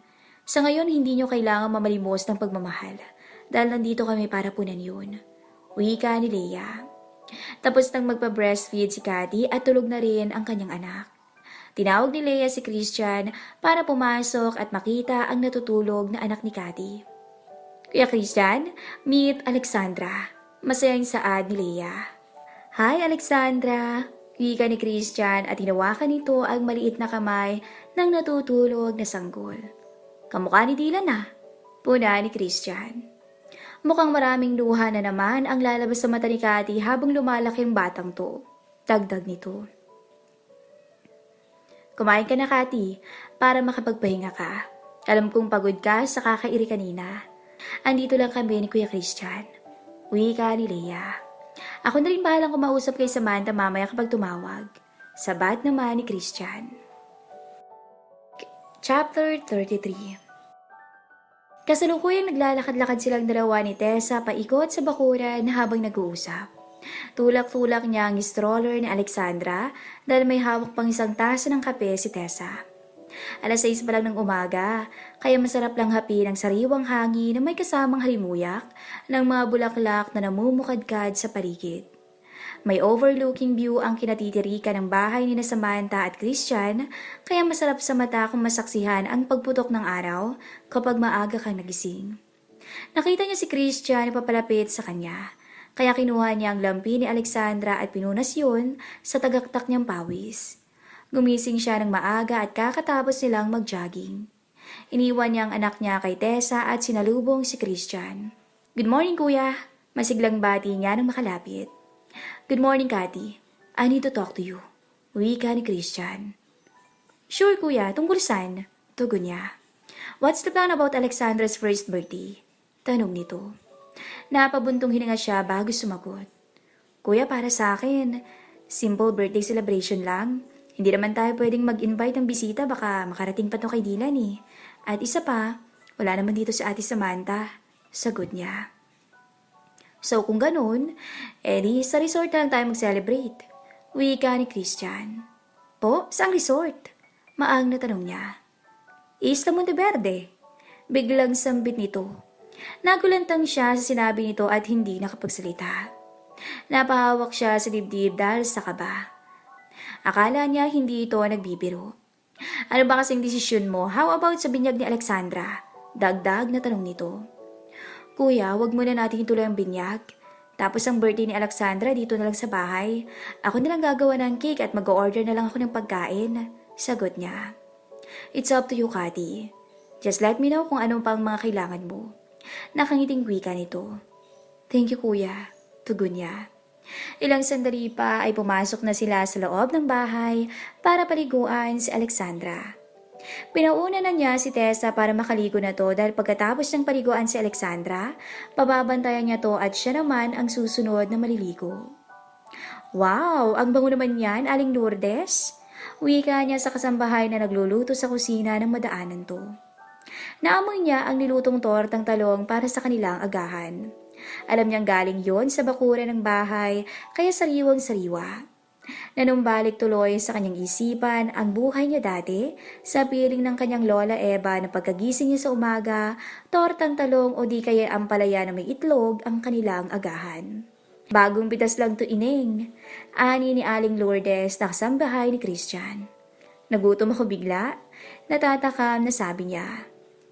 Mag-almusal na kayo, saad nito. Maliligo lang kami ni Alexandra. Bibilisan ko na lang, wika niya sabay panhik sa loob ng silid ni Alexandra. Pagkapasok sa kwarto, agad niyang sinimulan ang pagtanggal ng damit at pagpapaligo sa kanyang anak. Hindi pa hirap ang paliguan at bihisan ng kanyang anak, kaya kaunting oras lang ang kanyang ginugugol araw-araw sa paglilinis ng katawan nito. Hindi din malikot at iyakin na bata si Alexandra, maliban lang sa araw na naturukan to ng bakuna. Iyon lang ang araw na naghihirapan siya dahil buong magdamag siyang puyat.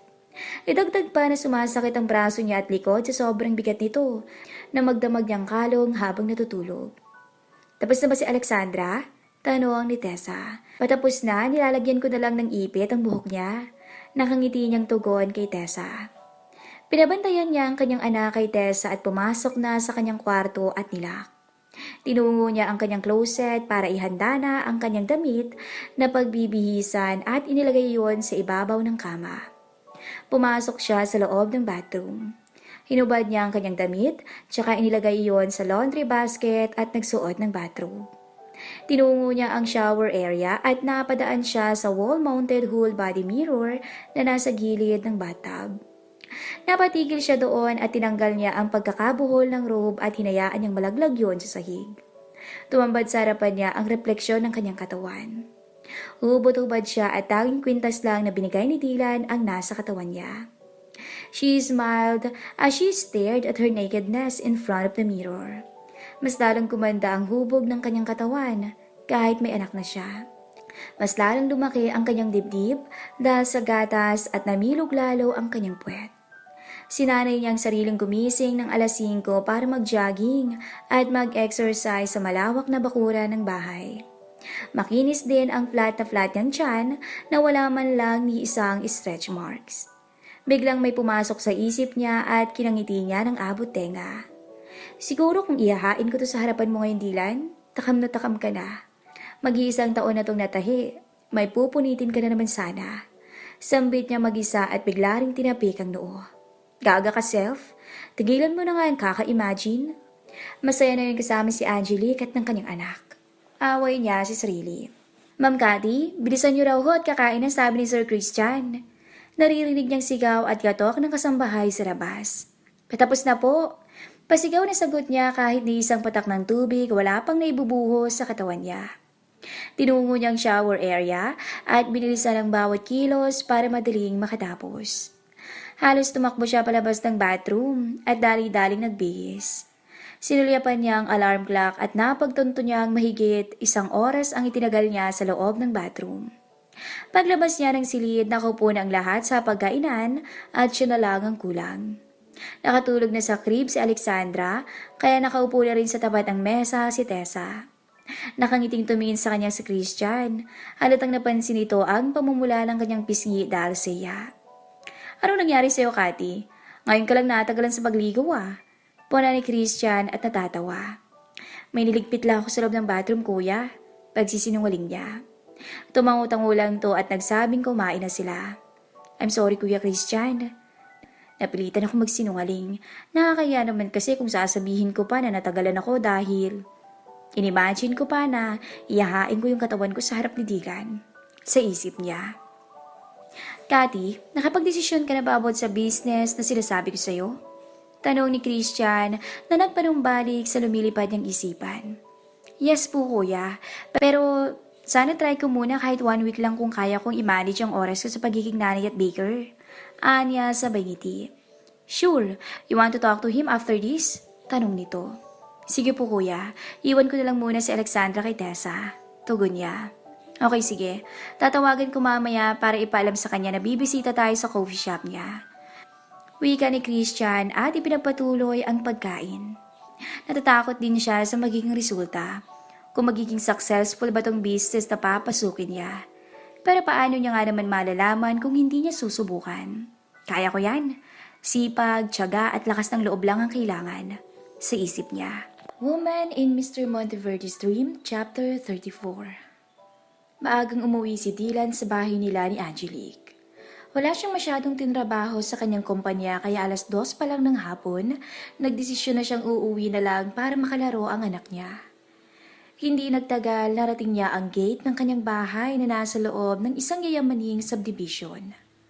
Nasa tapat pa lang siya ng pintuan ng kwarto ng anak niya, rinig na niya ang galit na boses ni Angelique. Angelique! Sigaw niya at hinakli ito para lumayo sa bata dahil akma niya itong sasaktan. Nakaupo sa loob ng crib ang anak niyang mag-iisang taon pa lamang. Naghihilamos ito ng sariling luha at parang nawalan na ng boses sa kakaiyak. Kinarga niya to at pinatahan.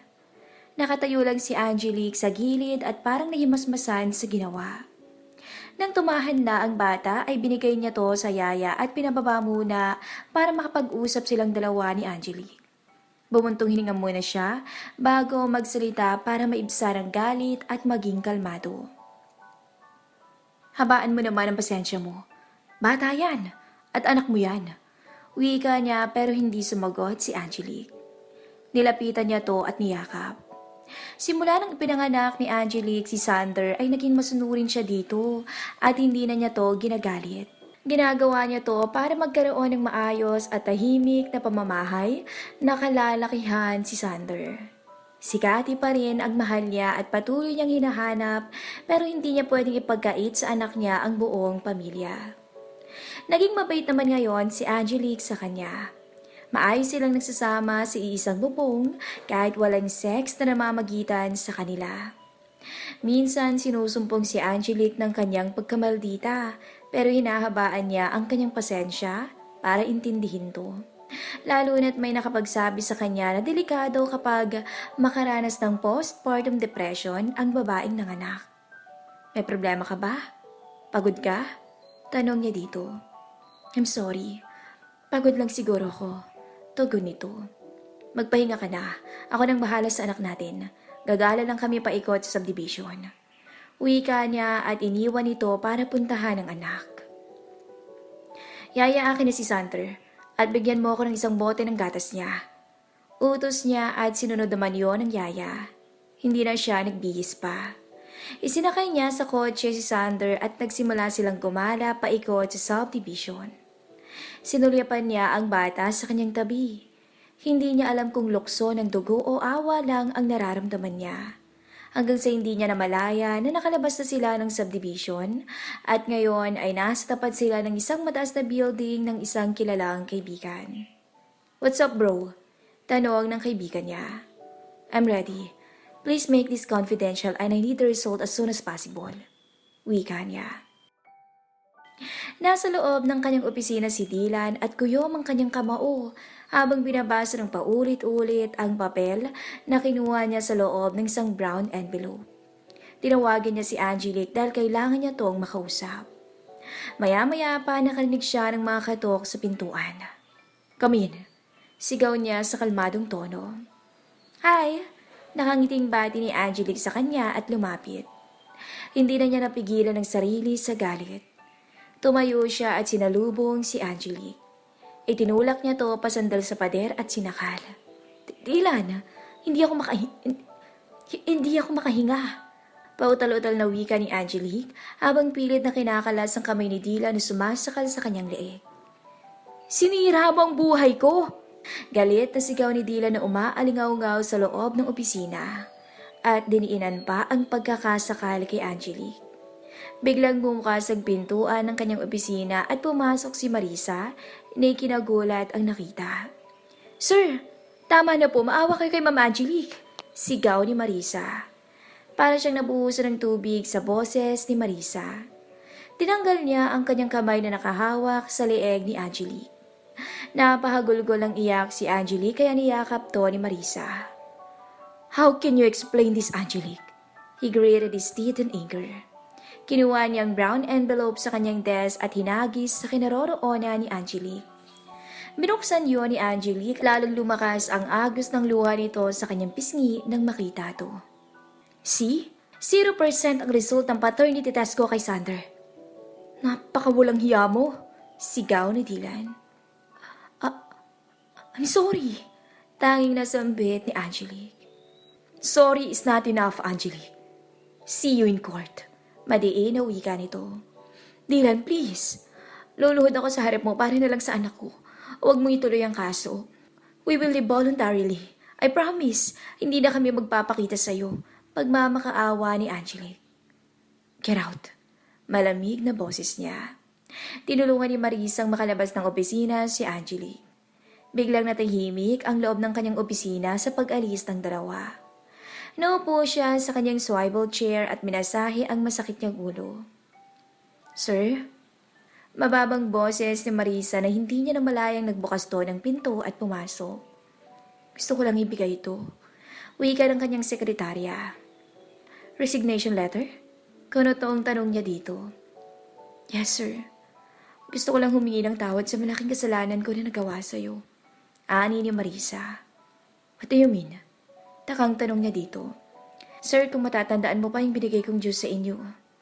Nilagyan ko po yan ng sleeping pills. Inutusan ako ni Ma'am Angelique at binayaran ng malaki. Tinanggap ko yun dahil kailangang operahan ng nanay ko at malaking halaga ang kailangan. Nag-aagaw buhay ang nanay ko kaya hindi ako nakasama sa summer outing ng kumpanya natin, si Isla Monteverde. Nahihiya na rin akong mag-cash advance sa inyo kasi malaki na ang utang ko ng mga panahon na yon. Nakayo kong paliwanag ni Marisa. Hindi niya alam ang sasabihin. Gulong-gulong ngayon ang isip niya. Naihilamos niya ang kanyang dalawang palad sa mukha. Sir, patawarin niyo po ko. Kahit wag niyo na akong bigyan ng separation fee, aalis na ako sa kumpanya niyo. Wala na akong mukhang iyaharap sa inyo. Wika ni Marisa at tumalikod na. Marisa, tawag niya na agad naman itong lumingon. Turuan mo si Trixie Maris Santibanez ng mga dapat gawin bilang sekretarya ko sa loob ng 1 linggo. Siya ang magiging kapalit mo. Magbabakasyon lang ako. Wika niya sabay bukas ng kanyang drawer at may kinuha doon. Here's separation fee. You're forgiven. Wala na akong magagawa. Nangyari na. Wika niya kay Marisa at inabot ang tseke. Thank you very much, sir. Naiiyak na wika ni Marisa at nayakap siya nito. You're welcome. Tugon niya. Naiwan siyang mag-isa sa kanyang opisina. Lumapit siya sa portrait painting ni Cathy na nasa loob ng kanyang opisina. Marahan niyang hinaplos yun. Angela, bumalik ka na. Magiging maayos na ang lahat. Mahinang sambit niya. Pababa ng hagdan si Dylan. Nakasuot lang siya ng 6-pocket short na black at white plain v-neck shirt. Nakasalubong niya si Mang Berto at mukhang kararating lang nito. Sir, nandito na yung mga gamit niyo. Wika ni Mang Berto. Si Mang Berto at Bibian ang kumuha ng kanyang mga gamit sa bahay nila ni Angelique. Paayos na lang po, Manang Rosa. Aalis na ako. Wika niya sabay kuha ng kanyang backpack at nagsuot ng sombrero. Mag-ingat ka, iho. Ani ni Manang Rosa. Salamat, Manang. Tugon niya. Malungkot siyang tumingin sa baba habang nakasakay sa kanyang private chopper. 1 linggo siyang magbabakasyon at pupuntahan niya ngayon ang binili niyang property na pagmamayari ng lola ni Cathy. Pinaayos niya ang bahay na kung saan lumaki si Cathy at wala siyang binago. Gusto niyang ma-preserve lahat ng alaala ni Cathy sa bahay na yun. Sa tulong ng kanyang tauhan at mga kamag-anak ni Cathy, mabilis siyang nakapagpatayo ng mas malaking bahay katabi lang ng bahay na kinalakihan nito. Ilang sandali pa lumapag na ang kanyang helicopter sa bakanting lote. Maligayang pagdating, Sir Dylan.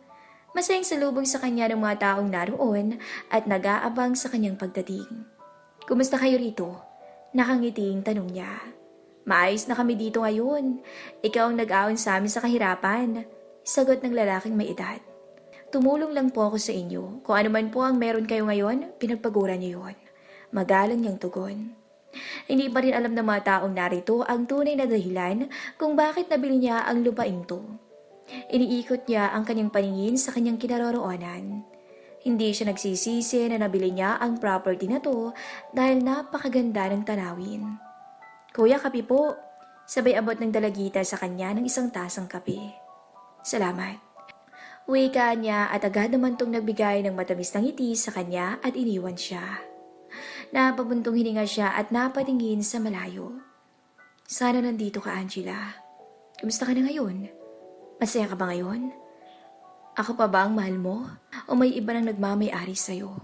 Malungkot at sunod-sunod niyang tanong sa kawalan.